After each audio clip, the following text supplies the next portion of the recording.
Hello friends, ತಮಗೆಲ್ಲರಿಗೂ ಆಟ್ exams IS ಅಕಾಡೆಮಿಗೆ ಸ್ವಾಗತಿಸುತ್ತಾ ನಾನು Anil KS 384 ಇಂಟರ್ವ್ಯೂವನ್ನು ಕೊಟ್ಟಿರುವ ಅಭ್ಯರ್ಥಿಯಾಗಿದ್ದು ಎಕ್ಸಾಮ್ ಐಎಸ್ ಅಕಾಡೆಮಿ ವತಿಯಿಂದ ವಿರಾಟ್ 250+ ಎನ್ನುವ ಪ್ರೋಗ್ರಾಮನ್ನು ಲಾಂಚ್ ಮಾಡ್ಕೊಂಡಿದ್ದೇವೆ.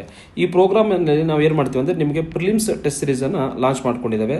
ಪ್ರಿಲಿಮ್ಸ್ ಟೆಸ್ಟ್ ಸೀರೀಸ್ನ ಭಾಗವಾಗಿ ನಾವು ಹಳೆ ಪ್ರಶ್ನೆ ಪತ್ರಿಕೆಗಳನ್ನು ಪ್ರೀವಿಯಸ್ ಇಯರ್ ಕ್ವಶನ್ಸನ್ನು ನಮ್ಮ ಯೂಟ್ಯೂಬ್ ಚಾನಲಲ್ಲಿ ಫ್ರೀಯಾಗಿ ಅಪ್ಲೋಡ್ ಮಾಡ್ತಾ ಇದ್ದೇವೆ. ಸೊ ನಾನು ಈ ಒಂದು ಕ್ಲಾಸ್ನ ಮೂಲಕ KS 106 ಗಜೆಟೆಡ್ ಪ್ರೊಫೆಸರಿ ಪೋಸ್ಟಲ್ಲಿ ನಡೆದಿರುವಂತಹ ಪೇಪರ್ ಇದೆಯಲ್ಲ, ಪೇಪರ್ 1 ಅನ್ನು ನಾನು ಚರ್ಚೆಗೆ ತಗೊಂಡಿದ್ದೇನೆ. ಆಲ್ರೆಡಿ ನಾನು 4 ಕ್ಲಾಸನ್ನು ಚರ್ಚೆ ಮಾಡಿದ್ದೇನೆ ನಮ್ಮ ಯೂಟ್ಯೂಬ್ ಚಾನಲಲ್ಲಿ. ಇವತ್ತು 5ನೇ ಕ್ಲಾಸನ್ನು ನಾನು ಡಿಸ್ಕಷನ್ ಮಾಡೋಕ್ಕೆ ಹೋಗ್ತಾ ಇದ್ದೇನೆ. ಈ ಒಂದು ಕ್ಲಾಸಲ್ಲಿ ನಾನು ಕ್ವಶನ್ ನಂಬರ್ 41 ಇಂದ 50ರವರೆಗೆ ಚರ್ಚೆ ಮಾಡ್ತೇನೆ. ಸೊ ಫ್ರೆಂಡ್ಸ್, ಈ ಕ್ಲಾಸ್ನ ಫಸ್ಟ್ ಕ್ವಶನ್ 41 ಇದೆ. ಇದು ಯಾವುದಕ್ಕೆ ಸಂಬಂಧಪಟ್ಟಿದೆ ಅಂದರೆ ಎನ್ವಿರಾನ್ಮೆಂಟ್ ರಿಲೇಟೆಡ್ ಕ್ವಶನ್ ಇತ್ತು, ಪ್ಲಸ್ ಅದಕ್ಕೆ ಕರೆಂಟ್ ಅಫೇರ್ ಲಿಂಕ್ ಇದೆ. ಓಕೆನಾ? ಸೊ ಏನಿದೆ ಕ್ವಶನ್ ಅಂತ ಬಂದಾಗ, which biosphere reserve in India becomes the 11th biosphere reserve from India to be included in the UNESCO designated world network of biospheres ಅಂತೇಳಿ ಕೊಟ್ಟಿದ್ದಾರೆ. So basically question ಏನಿದೆ ಅಂದರೆ, ಭಾರತದಿಂದ 11ನೇ ಬಯೋಸ್ಫಿಯರ್ ರಿಸರ್ವ್ ಆಗಿ ಯುನೆಸ್ಕೋ ಲಿಸ್ಟಿಗೆ ಸೇರುತ್ತಿಲ್ಲ, ಅದು ಯಾವ ಒಂದು ಬಯೋಸ್ಫಿಯರ್ ರಿಸರ್ವ್ ಅಂತೇಳಿ ಕ್ವಶನ್ ಕೇಳಿದ್ದಾರೆ. ಸೊ ಇಲ್ಲಿ 4 ಆಪ್ಷನ್ಸ್ ಇದೆ. ಫಸ್ಟ್ ಆಪ್ಷನ್ ಏನಂದರೆ Kanchenjunga biosphere reserve, second Nilgiri biosphere reserve, third Nicobar biosphere reserve, fourth Nokrek biosphere reserve ಅಂತೇಳಿ. ಸೊ ಇದಕ್ಕೆ ನಾವು ಆನ್ಸರ್ನ ಎಕ್ಸ್ಪ್ಲನೇಷನ್ ಹೋಗೋದಾದರೆ ಏನಾಗಿತ್ತಂದರೆ, 2018ರಲ್ಲಿ ಇಂಡೋನೇಷ್ಯಾದಲ್ಲಿ ಯುನೆಸ್ಕೋದು 30ನೇ ಸೆಷನ್ ಮೀಟಿಂಗ್ ಆಗುತ್ತೆ. ಅಲ್ಲಿ ಏನು ಡಿಸೈಡ್ ಮಾಡ್ತಾರೆ ಅಂದರೆ, ಕಾಂಚನಜುಂಗ ಬಯೋಸ್ಫಿಯರ್ ರಿಸರ್ವನ್ನು ಭಾರತದ 11ನೇ ಬಯೋಸ್ಫಿಯರ್ ರಿಸರ್ವ್ ಆಗಿ ಯುನೆಸ್ಕೋ ಲಿಸ್ಟಿಗೆ ಸೇರ್ಪಡೆಗೊಳಿಸ್ತಾರೆ. ಸೊ ಹಾಗಾಗಿ ಇದಕ್ಕೆ ಸರಿಯಾದ ಉತ್ತರ ಆಪ್ಷನ್ 1 ಆಗಿದೆ. ಅದರ ಜೊತೆಗೆ ನೆಕ್ಸ್ಟ್ ಕಾಂಚನಜುಂಗ ಆದಮೇಲೆ ಪನ್ನಾ ಬಯೋಸ್ಫಿಯರ್ ರಿಸರ್ವ್ ಅನ್ನು ಭಾರತದಿಂದ 12ನೇ ಬಯೋಸ್ಫಿಯರ್ ರಿಸರ್ವ್ ಆಗಿ ಯುನೆಸ್ಕೋ ಲಿಸ್ಟಿಗೆ ಸೇರ್ಪಡೆಗೊಳ್ಳುತ್ತೆ. ಸೊ ಇಲ್ಲಿ ನಾನು list of 12 biosphere reserve listed in UNESCO's world network of biosphere ಅಂತೇಳಿ ಕೊಟ್ಟಿದ್ದೇನೆ. ಫಸ್ಟ್ ಯುನೆಸ್ಕೋ ಲಿಸ್ಟಿಗೆ ಸೇರುವಂಥ ಫಸ್ಟ್ ಬಯೋಸ್ಫಿಯರ್ ರಿಸರ್ವ್ ಯಾವುದಂದರೆ ನೀಲಗಿರಿ ಬಯೋಸ್ಫಿಯರ್ ರಿಸರ್ವ್ ಆಗಿದೆ ಅಂತೇಳಿ ನಮಗೆ ಗೊತ್ತಿರಬೇಕು. ನೆಕ್ಸ್ಟ್ ಟೋಟಲ್ ಎಲ್ಲ ನೋಡಿಕೊಂಡಾಗ ಗಲ್ಫ್ ಆಫ್ ಮನ್ನಾರ್ ಕೂಡ ಯುನೆಸ್ಕೋ ಲಿಸ್ಟಲ್ಲಿದೆ. ನೆಕ್ಸ್ಟ್ ಸುಂದರ್ಬನ್ ಇದೆ, ನಂದಾದೇವಿ ಬಯೋಸ್ಫಿಯರ್ ರಿಸರ್ವ್ ಇದೆ, ನೆಕ್ಸ್ಟ್ ನೋಕ್ರೇಕ್ ಇದೆ, ಪಚ್ಮರಿ ಬಯೋಸ್ಫಿಯರ್ ರಿಸರ್ವ್ ಇದೆ. ಅದು ಬಿಟ್ಟರೆ ನೆಕ್ಸ್ಟ್ ಸಿಮ್ಲಿಪಾಲ್ ಇದೆ, ಅಚಾನಕ್, ಅಮರ್ಕಂಟಕ್, ಗ್ರೇಟ್ ನಿಕೋಬಾರ್ ಮತ್ತು ಅಗಸ್ತ್ಯಮಲೆ ಅಂತೇಳಿ. Total 12 out of 18, 12 already UNESCO ಲಿಸ್ಟಲ್ಲಿ ಇದೆ ಸದ್ಯಕ್ಕೆ. ನೆಕ್ಸ್ಟ್ ನೋಡ್ಕೊಂಡಾಗ ಏನಂದರೆ, ಇಲ್ಲಿ ನಾನು ಮ್ಯಾಪಲ್ಲಿ ಎಲ್ಲ ಬಯೋಸ್ಫಿಯರ್ ರಿಸರ್ವ್ನ ಕೊಟ್ಟಿದ್ದೇನೆ. ಸೊ ನೀವೇನು ಗೊತ್ತಾ, ನೀಟಾಗಿ ಅದನ್ನು ಝೂಮ್ ಮಾಡಿ ಒಂದು ಸ್ವಲ್ಪ ಮ್ಯಾಪಲ್ಲಿ ನೀವು ಬರ್ಕೊಳ್ಳಿ. ನೆಕ್ಸ್ಟ್ ಇಂಪಾರ್ಟೆಂಟ್ ಆಗಿ ಏನಂತ, UNESCO's man and biosphere programme ಬಗ್ಗೆ ಚರ್ಚೆ ಮಾಡೋದಾದರೆ 1971ರಲ್ಲಿ ಏನಂದರೆ ಯುನೆಸ್ಕೋದವರು man and biosphere reserve programme ಅಂತ ತರ್ತಾರೆ. ಇದರ ಪ್ರಮುಖ ಉದ್ದೇಶ ಏನಿತ್ತಂದರೆ, ಜನರ ನಡುವೆ ಮತ್ತು ವಾತಾವರಣದ ನಡುವೆ ಸೈಂಟಿಫಿಕ್ ರಿಲೇಷನ್ಶಿಪ್ ಎಸ್ಟಾಬ್ಲಿಷ್ ಮಾಡೋದು. ಅಂದರೆ ಈ ರಿಸೋರ್ಸಸ್ ಅದಾವಲ್ಲ, ವೈಲ್ಡ್ ಲೈಫ್ ಮತ್ತು ಪ್ಲಾಂಟ್ಸ್ ರಿಸೋರ್ಸಸ್ನ ಸಸ್ಟೈನೇಬಲ್ ಆಗಿ ಯೂಸ್ ಮಾಡೋದು. ಅದರ ಜೊತೆಗೆ ಏನು ಮಾಡೋದು, ಬಯೋಡೈವರ್ಸಿಟಿನ ಕನ್ಸರ್ವ್ ಮಾಡೋದು. ಅದ್ರ ಜೊತೆಗೆ use of natural resource in a sustainable manner ಅಂತೇಳಿ ಈ ಒಂದು ಉದ್ದೇಶದಿಂದ ಯುನೆಸ್ಕೋದವರು ಮ್ಯಾನ್ ಆ್ಯಂಡ್ ಬಯೋಸ್ಫಿಯರ್ ಪ್ರೋಗ್ರಾಮ್ ತಗೊಂಡಿದ್ದಾರೆ. ಸೊ ಈ ನಿಟ್ಟಿನಲ್ಲಿ world network of biosphere reserve ಭಾಳ ಇಂಪಾರ್ಟೆಂಟ್ ಆಗುತ್ತೆ. ಮತ್ತು ಯುನೆಸ್ಕೋ ಟಾಪಿಕ್ ಏನೇ ಬಂದರೂ, ಯುನೆಸ್ಕೋ ಯಾವುದೇ ರೂಪದಲ್ಲಿ ಎಲ್ಲೇ ಮೀಟಿಂಗ್ ಆಗ್ತಿದ್ರು ಅದು ನಮಗೆ ಎಕ್ಸಾಮ್ ದೃಷ್ಟಿಯಿಂದ ನೆಕ್ಸ್ಟ್ ಎಕ್ಸಾಮ್ಸಿಗೆ ಭಾಳ ಇಂಪಾರ್ಟೆಂಟ್ ರೋಲ್ ಪ್ಲೇ ಆಗುತ್ತೆ ಅಂತೇಳಿ ಇದರಿಂದ ನಾವು ತಿಳ್ಕೊಬೇಕಾಗತ್ತೆ. Friends, next 42nd question geography related question ಇದೆ. ಯಾವುದಕ್ಕೆ ಸಂಬಂಧಪಟ್ಟಿದೆ ಅಂದರೆ, ಕನ್ಸಿಡರ್ ದ ಫಾಲೋಯಿಂಗ್ ಸ್ಟೇಟ್ಮೆಂಟ್ಸ್. 4 ಸ್ಟೇಟ್ಮೆಂಟ್ನ ಕೊಟ್ಟಿದ್ದಾರೆ. ಅದಾದಮೇಲೆ ಏನಂದರೆ, choose the correct answer from the options given below ಅಂತೇಳಿ 4 ಆಪ್ಷನ್ಸ್ನ ಕೊಟ್ಟಿದ್ದಾರೆ. ನಾವೇನು ಮಾಡುವ ಅಂದರೆ, ಎಲ್ಲ ಸ್ಟೇಟ್ಮೆಂಟ್ನ ಅನಲೈಸ್ ಮಾಡ್ಕೊತ ಹೋಗುವ. ನೆಕ್ಸ್ಟ್ ಆಪ್ಷನ್ನಲ್ಲಿ ಆನ್ಸರ್ ಯಾವುದು ಅಂತೇಳಿ ಅದನ್ನು ಬರೋಕ್ಕೆ ನಮಗೆ ಅನುಕೂಲ ಆಗುತ್ತೆ. ಫಸ್ಟ್ ಸ್ಟೇಟ್ಮೆಂಟ್ ನೋಡಿದಾಗ ಆಂಥ್ರಸೈಟ್ ಈಸ್ ದಿ ಹಾರ್ಡೆಸ್ಟ್ ಕೋಲ್ ಅಂತೇಳಿ ಕೊಟ್ಟಿದ್ದಾರೆ. ಸೊ ಫ್ರೆಂಡ್ಸ್, ಸ್ಟೇಟ್ಮೆಂಟ್ ಇದು ಕರೆಕ್ಟ್ ಆಗಿದೆ. ಯಾಕಂದರೆ ಆಂಥ್ರಸೈಟ್ ಇದೆಯಲ್ಲ, ಅದರಲ್ಲಿ 90% ಕಾರ್ಬನ್ ಕಂಟೆಂಟ್ ಇರುತ್ತೆ. ಮತ್ತು ಮಾಯ್ಶ್ಚರ್, ತೇವಾಂಶ ಬಂದಾಗ ಲೀಸ್ಟ್ ಮಾಯ್ಶ್ಚರ್ ಇರುತ್ತೆ. ಸೊ ಹಾಗಾಗಿ ಈ ಒಂದು ಆಂಥ್ರಸೈಟನ್ನು ನಾವು ಹಾರ್ಡೆಸ್ಟ್ ಕೋಲ್ ಅಂತ ಹೇಳಿ ಕರಿತೀವಿ. ಸೊ ಸ್ಟೇಟ್ಮೆಂಟ್ ಎ ಕರೆಕ್ಟ್ ಆಗಿದೆ. ನೆಕ್ಸ್ಟ್ ಸ್ಟೇಟ್ಮೆಂಟ್ ಬಿ ನೋಡುವಾಗ, bituminous is the most popular coal used for metallurgy ಅಂತೇಳಿದೆ friends. So friends, statement B ಕೂಡ ಸರಿಯಾಗಿದೆ. ಯಾಕಂದರೆ ಬಿಟುಮಿನಸ್ ಕೋಲನ್ನು ನಾವೇನು ಗೊತ್ತಾ, ಗುಡ್ ಕೇಕ್ ಕ್ವಾಲಿಟಿ ಕೋಲ್ ಅಂತ ಹೇಳಿ ಕರಿತೀವಿ. ಮತ್ತು ಇದನ್ನು ಮೋಸ್ಟ್ ಪಾಪ್ಯುಲರ್ ಯಾಕೆ ಕರಿತೀವಿ ಅಂದರೆ, ನಮಗೆ ಗೊತ್ತಿರುವ ಹಾಗೆ ಐರನ್ ಮತ್ತು ಸ್ಟೀಲ್ ಇಂಡಸ್ಟ್ರಿಯಲ್ಲಿ ಇದನ್ನು ಭಾಳ ಯೂಸ್ ಮಾಡ್ತಾರೆ. ನೆಕ್ಸ್ಟ್ ಸ್ಟೇಟ್ಮೆಂಟ್ ಸಿ ನೋಡೋದಾದರೆ, ಬಿಟುಮಿನಸ್ ನೋನ್ ಆ್ಯಸ್ ಸಾಫ್ಟ್ ಕೋಲ್ ಅಂತೇಳಿ ಕೊಟ್ಟಿದ್ದಾರೆ. ಫ್ರೆಂಡ್ಸ್, ಬಿಟುಮಿನಸ್ ಇದೆಯಲ್ಲ, ಇದರ ಪ್ರಾಪರ್ಟಿ ಏನಂದರೆ ಲಿಗ್ನೈಟ್ ಕೋಲ್ ಮತ್ತು ಆಂಥ್ರಸೈಟ್ ಕೋಲ್ ಇಂಟರ್ಮಿಡಿಯೇಟ್ ಪೊಸಿಷನ್ ಇರುತ್ತೆ. ಸೊ ಹಾಗಾಗಿ ಇದನ್ನು ಸಾಫ್ಟ್ ಕೋಲ್ ಕೂಡ ಕರೀತಾರೆ. ಸೊ ಹಾಗಾಗಿ ಆಪ್ಷನ್ ಸ್ಟೇಟ್ಮೆಂಟ್ 3 ಕೂಡ ಕರೆಕ್ಟ್ ಆಗಿದೆ. Next coke is prepared from bituminous ಅಂತೇಳಿ ಕೊಟ್ಟಿದ್ದಾರೆ. ಇದು ಕೂಡ ಸರಿಯಾದ ಸ್ಟೇಟ್ಮೆಂಟ್ ಆಗಿದೆ ಫ್ರೆಂಡ್ಸ್. ಯಾಕಂದರೆ ಏನಂದರೆ ಬಿಟುಮಿನಸ್ಸನ್ನು ಕೋಕ್ ಆಗಿ ಕನ್ವರ್ಟ್ ಮಾಡ್ತಾರೆ. ಈ ಕೋಕನ್ನು ಏನಾಗಿ ಯೂಸ್ ಮಾಡ್ತಾರೆ ಅಂದರೆ ರಾ ಮಟೀರಿಯಲ್ ಆಗಿ ನಾವು ಏನಂದರೆ ಐರನ್ ಮತ್ತು ಸ್ಟೀಲ್ ಇಂಡಸ್ಟ್ರಿಯಲ್ಲಿ ಮತ್ತು ಸಿಮೆಂಟ್ ಇಂಡಸ್ಟ್ರಿಯಲ್ಲೂ ಕೂಡ ಬಳಸ್ತೇವೆ. ಅದ್ರ ಜೊತೆಗೆ ನೆಕ್ಸ್ಟ್ ಡೈಮೆನ್ಷನ್ಸ್ ನೋಡಿದಾಗ ಇವೆಲ್ಲ ಕೋಲಲ್ಲಿ ನಾವು 4 ಟೈಪ್ಸ್ ಆಫ್ ಕೋಲ್ ಇದೆ ಫ್ರೆಂಡ್ಸ್. 4 ಟೈಪ್ ಆಫ್ ಕೋಲ್ ಇದೆ. ಮತ್ತು recently non H K paper AE paper ನಡೆದಾಗ ಮೊನ್ನೆ ಜುಲೈ 5ಕ್ಕೆ ನಡೆದಾಗ ಅದರಲ್ಲಿ ಒಂದು ಕ್ವಶನ್ ಕೊಟ್ಟಿದ್ರು. ಏನಂದರೆ ಐರನ್ ಕ್ವಾಲಿಟಿ ಮೇಲೆ, ಐರನ್ ಕಂಟೆಂಟ್ ಮೇಲೆ ಅಲ್ಲಿ ಏನಂದರೆ ಲೋವರ್ ಕ್ವಾಲಿಟಿಯಿಂದ ಹೈಯರ್ ಕ್ವಾಲಿಟಿ ಜೋಡಣೆ ಮಾಡಿ ಅಂತ ಹೇಳಿ ಕೊಟ್ಟಿದ್ರು.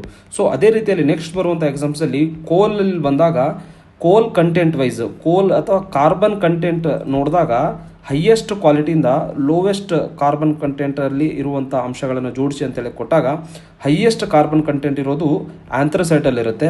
ನೆಕ್ಸ್ಟ್ ಅದಾದಮೇಲೆ ಏನಂದರೆ ಬಿಟುಮಿನಸಲ್ಲಿ ಹೈಯೆಸ್ಟ್ ಕೋಲ್ ಇರುತ್ತೆ. ನೆಕ್ಸ್ಟ್ ಅದಾದಮೇಲೆ ಸಬ್ ಬಿಟುಮಿನಸ್ ಅಂತೇಳಿ ಬರುತ್ತೆ. ಲಾಸ್ಟ್ ಏನಂದರೆ ಲಿಗ್ನೈಟಲ್ಲಿ ಅತಿ ಕಡಿಮೆ ಕಾರ್ಬನ್ ಕಂಟೆಂಟ್ ಇರುತ್ತೆ.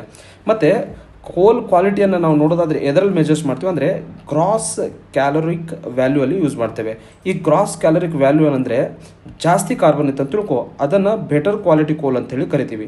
ಮತ್ತು ಕೆಮಿಸ್ಟ್ರಿ ಇದರ ಒಂದು ಕೆಮಿಕಲ್ ಪ್ರಾಪರ್ಟೀಸ್ ನೋಡಿದಾಗ ಕೋಲ್ ಯಾವೆಲ್ಲ ಅಂಶಗಳನ್ನು ಹೊಂದಿರುತ್ತೆ ಅಂದರೆ ಕಾರ್ಬನನ್ನು ಹೊಂದಿರುತ್ತೆ, ಮತ್ತು ಆ್ಯಶ್ ಅಥವಾ ಬೂದಿಯನ್ನು ಒಳಗೊಂಡಿರುತ್ತೆ, ಅದ್ರ ಜೊತೆಗೆ ಸ್ವಲ್ಪ ತೇವಾಂಶ ಮಾಯಿಶ್ಚರ್ ಕಂಟೆಂಟ್ ಇರುತ್ತೆ, ಮತ್ತು ಇತರ ಮಿಶ್ರಣಗಳೊಂದಿಗೆ ಹೊಂದಿರುವಂಥ ಒಂದು ಪ್ರಾಪರ್ಟಿಗಳನ್ನು ನಾವು ಕೋಲ್ ಅಂತೇಳಿ ಕರಿತೀವಿ. ಅದರ ಜೊತೆಗೆ ನೆಕ್ಸ್ಟ್ ಇಂಪಾರ್ಟೆಂಟ್ ಎಕ್ಸಾಮ್ಸಿಗೆ ಬಂದಾಗ ಭಾರತದಲ್ಲಿ ಸುಮಾರು ಏನಂದರೆ 74% ಆಫ್ ಕೋಲ್ ಎದರಿಂದ ಏನಕ್ಕೆ ಯೂಸ್ ಮಾಡ್ತಾರೆ ಅಂದರೆ ಎಲೆಕ್ಟ್ರಿಸಿಟಿ ಜನರೇಷನ್ಗೆ ಯೂಸ್ ಮಾಡ್ತೀವಿ. ಅಂದರೆ 100% ಎಲೆಕ್ಟ್ರಿಸಿಟಿ ಜನರೇಷನಲ್ಲಿ 74% ಎನರ್ಜಿ ಬರೋದೇ ನಮ್ಮದೇ, ಪವರ್ ಜನರೇಷನ್ ಬರೋದೇ ಕೋಲಿಂದ ಬರುತ್ತೆ. ರಿಮೈನಿಂಗ್ ಏನಂದರೆ ರಿನ್ಯೂವಬಲ್ ಎನರ್ಜಿಯಿಂದ ಬರುತ್ತೆ ಅಥವಾ ಹೈಡ್ರೋ ಪವರಿಂದ ಬರುತ್ತೆ. ನೆಕ್ಸ್ಟ್ ಇಂಪಾರ್ಟೆಂಟ್ ಆಗಿ ಈ ಒಂದು ಎಲೆಕ್ಟ್ರಿಸಿಟಿ ಏನಂದರೆ ಸಿಮೆಂಟ್ ಮತ್ತು ಸ್ಟೀಲ್ ಇಂಡಸ್ಟ್ರಿಗೆ ಸಪೋರ್ಟ್ ಮಾಡುತ್ತೆ. ನೆಕ್ಸ್ಟ್ ಕೋಲ್ ರಿಸರ್ವ್ಸ್ ಬಂದಾಗ ಭಾರತದಲ್ಲಿ ಸುಮಾರು ಏನಂದರೆ 25% ರಿಸರ್ವ್ ಬಂದಾಗ ಹೈಯೆಸ್ಟ್ ಆಗಿ ಜಾರ್ಖಂಡಲ್ಲಿ ಕಾಣ್ತೇವೆ. ನೆಕ್ಸ್ಟ್ ಜಾರ್ಖಂಡ್ ಆದಮೇಲೆ ಒಡಿಸ್ಸಾದಲ್ಲಿ ಹೈಯೆಸ್ಟ್ ಕೋಲ್ ರಿಸರ್ವ್ ಇದೆ. ಅದಾದಮೇಲೆ ಏನಂದರೆ ಛತ್ತೀಸ್ಗಢ ಇದೆ ಅಂತೇಳಿ ನಮಗೆ ಗೊತ್ತಿರಬೇಕು. ಅದರ ಜೊತೆಗೆ ಕೋಲ್ ಇಂಪೋರ್ಟ್ಸ್ ಬಂದಾಗ ಭಾರತ ಏನಂದರೆ ಆಸ್ಟ್ರೇಲಿಯಾದಿಂದ ಪ್ರೀಮಿಯಂ ಕೋಲನ್ನು ಇಂಪೋರ್ಟ್ ಮಾಡ್ಕೊಳ್ಳುತ್ತೆ. ನೆಕ್ಸ್ಟ್ ವ್ಯಾಲ್ಯೂಮಲ್ಲಿ ಬಂದಾಗ ಕ್ವಾಂಟಿಟಿ ವೈಸ್ ಬಂದಾಗ ಇಂಡೋನೇಷ್ಯಾದಿಂದ ಕೂಡ ನಾವು ಕೋಲನ್ನು ಇಂಪೋರ್ಟ್ ಮಾಡ್ಕೋತೇವೆ. ಇನ್ನೊಂದೇನೆಂದರೆ ಆಸ್ಟ್ರೇಲಿಯಾದಿಂದ ಬರುವಂಥ ಕೋಲ್ ಕಾಸ್ಟ್ಲಿ ಆಗಿರುತ್ತೆ. ಯಾಕಂದರೆ ಅಲ್ಲಿಂದ ನಾವು ಏನಂದರೆ ಕೋಕಿಂಗ್ ಕೋಲನ್ನು ಸ್ಟೀಲ್ ಪ್ರೊಡಕ್ಷನ್ಗೆ ಯೂಸ್ ಮಾಡ್ತೀವಿ, ಅದನ್ನು ನಾವು ಪ್ರೀಮಿಯಂ ಕೋಲ್ ಅಂತ ಕರಿತೀವಿ. ಸೊ ಫ್ರೆಂಡ್ಸ್, ಈ ಥರ ಒಂದು ಕ್ವಶನ್ ಬಂತಂದರೆ ಅದರದ್ದು 360 ಆಸ್ಪೆಕ್ಟ್ಸ್ ಏನೆಲ್ಲ ಎಕ್ಸಾಮ್ಸಿಗೆ ಕೇಳಿದ್ದಾರೆ ಅಂತೇಳಿ ನಾವು ನೋಡಿಕೊಂಡಾಗ ನೆಕ್ಸ್ಟ್ ಎಕ್ಸಾಮ್ನ ನಾನು ಎಫೆಕ್ಟಿವ್ ಆಗಿ ಹ್ಯಾಂಡಲ್ ಮಾಡ್ಬೋದು. Next 43rd question history related ಇದೆ. ಏನಂದರೆ who opinioned that Indus valley cities received gold from Kolar and Hatti gold mines ಅಂತೇಳಿ. ಅಂದರೆ ಬೇಸಿಕಲಿ ಕ್ವಶನ್ ಏನಂದರೆ ಯಾವ ಸ್ಕಾಲರ್ ಕೋಲಾರದಿಂದ ಮತ್ತು ಹಟ್ಟಿ ಗಣಿಗಳಿಂದ ಗೋಲ್ಡನ್ನು ಇಂಡಸ್ ವ್ಯಾಲಿ ಸಿಟೀಸಿಗೆ ಹೋಗ್ತಿದ್ವು ಅಂತೇಳಿ ಹೇಳಿದ್ದಾರೆ ಅಂತ ಕೊಟ್ಟಿದ್ದಾರೆ.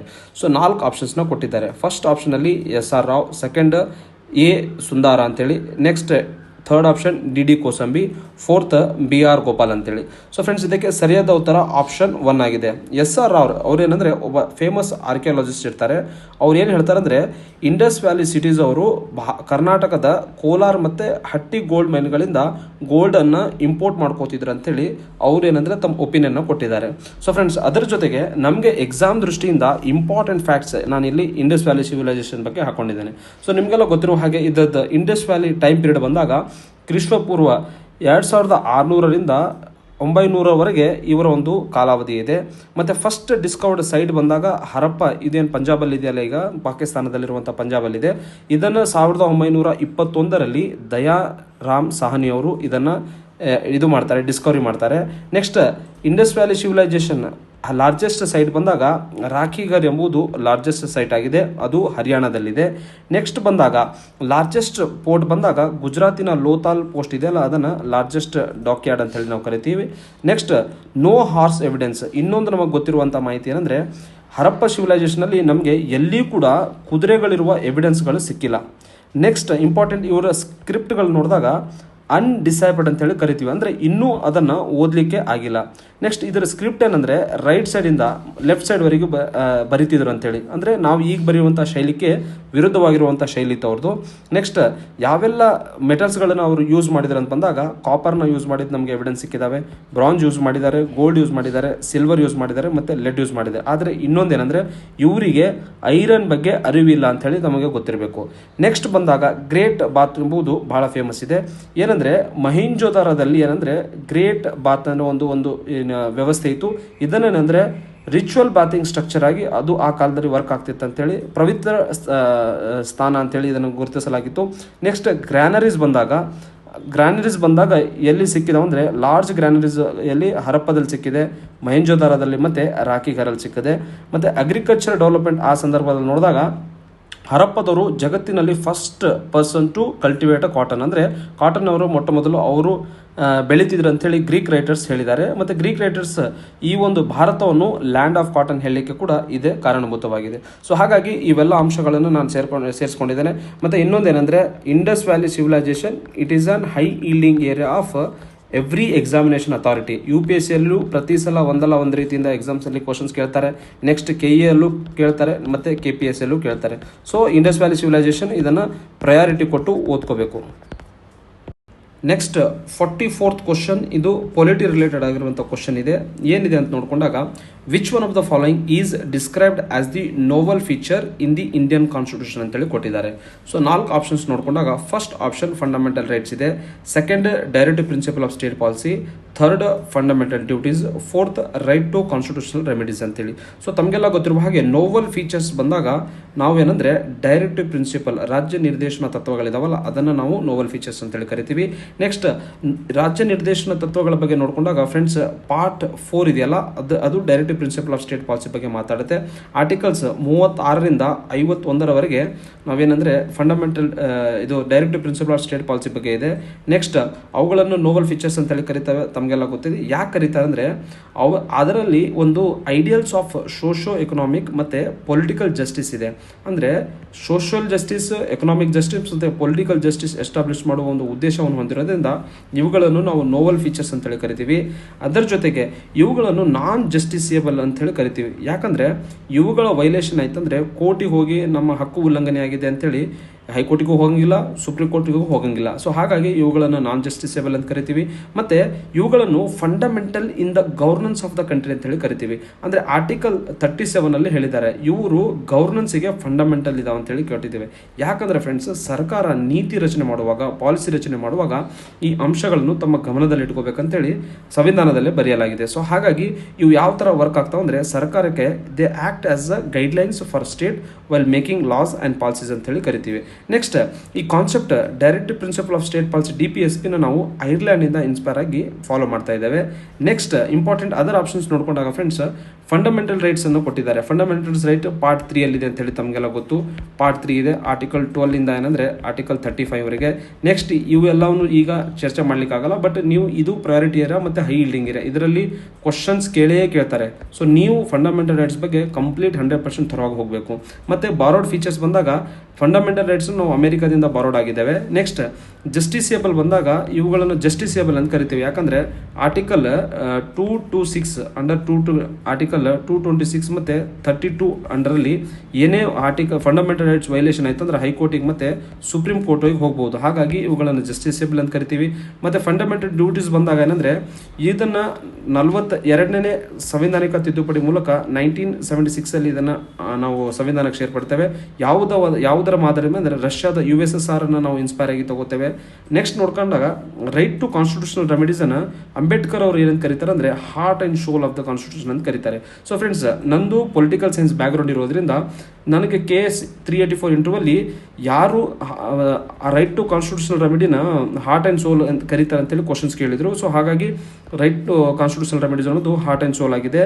ನೆಕ್ಸ್ಟ್ ಇಂಪಾರ್ಟೆಂಟ್ ಆಗಿ ಏನಂದರೆ ಕನ್ಸೈನ್ಸ್ ಆಫ್ ಕಾನ್ಸ್ಟಿಟ್ಯೂಷನ್ ಅಂತ ಯಾವುದು ಕರಿತೀವಿ ಅಂತ ಕೇಳ್ತಾರೆ. ನೆಕ್ಸ್ಟ್ ಅಂದರೆ ಫಂಡಮೆಂಟಲ್ ರೈಟ್ಸ್ ಮತ್ತು DPSP ಎರಡನ್ನೂ ಕೂಡಿಸಿ ಕ್ರಾನ್ವೇಲ್ ಅಸ್ಟಿನ್ ಅವರು ಏನಂತ ಕರೆದಿದ್ದಾರೆ ಅಂದರೆ ಅದು ಏನಂದರೆ ಸಂವಿಧಾನದ ಆತ್ಮ ಅಂತೇಳಿ ಕರೆದಿದ್ದಾರೆ.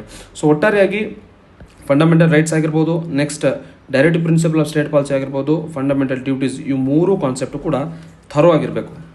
ಫ್ರೆಂಡ್ಸ್ ನೆಕ್ಸ್ಟ್ 45ನೇ ಕ್ವಶನ್ ಏನಂದರೆ environment plus current affair related question ಇದೆ.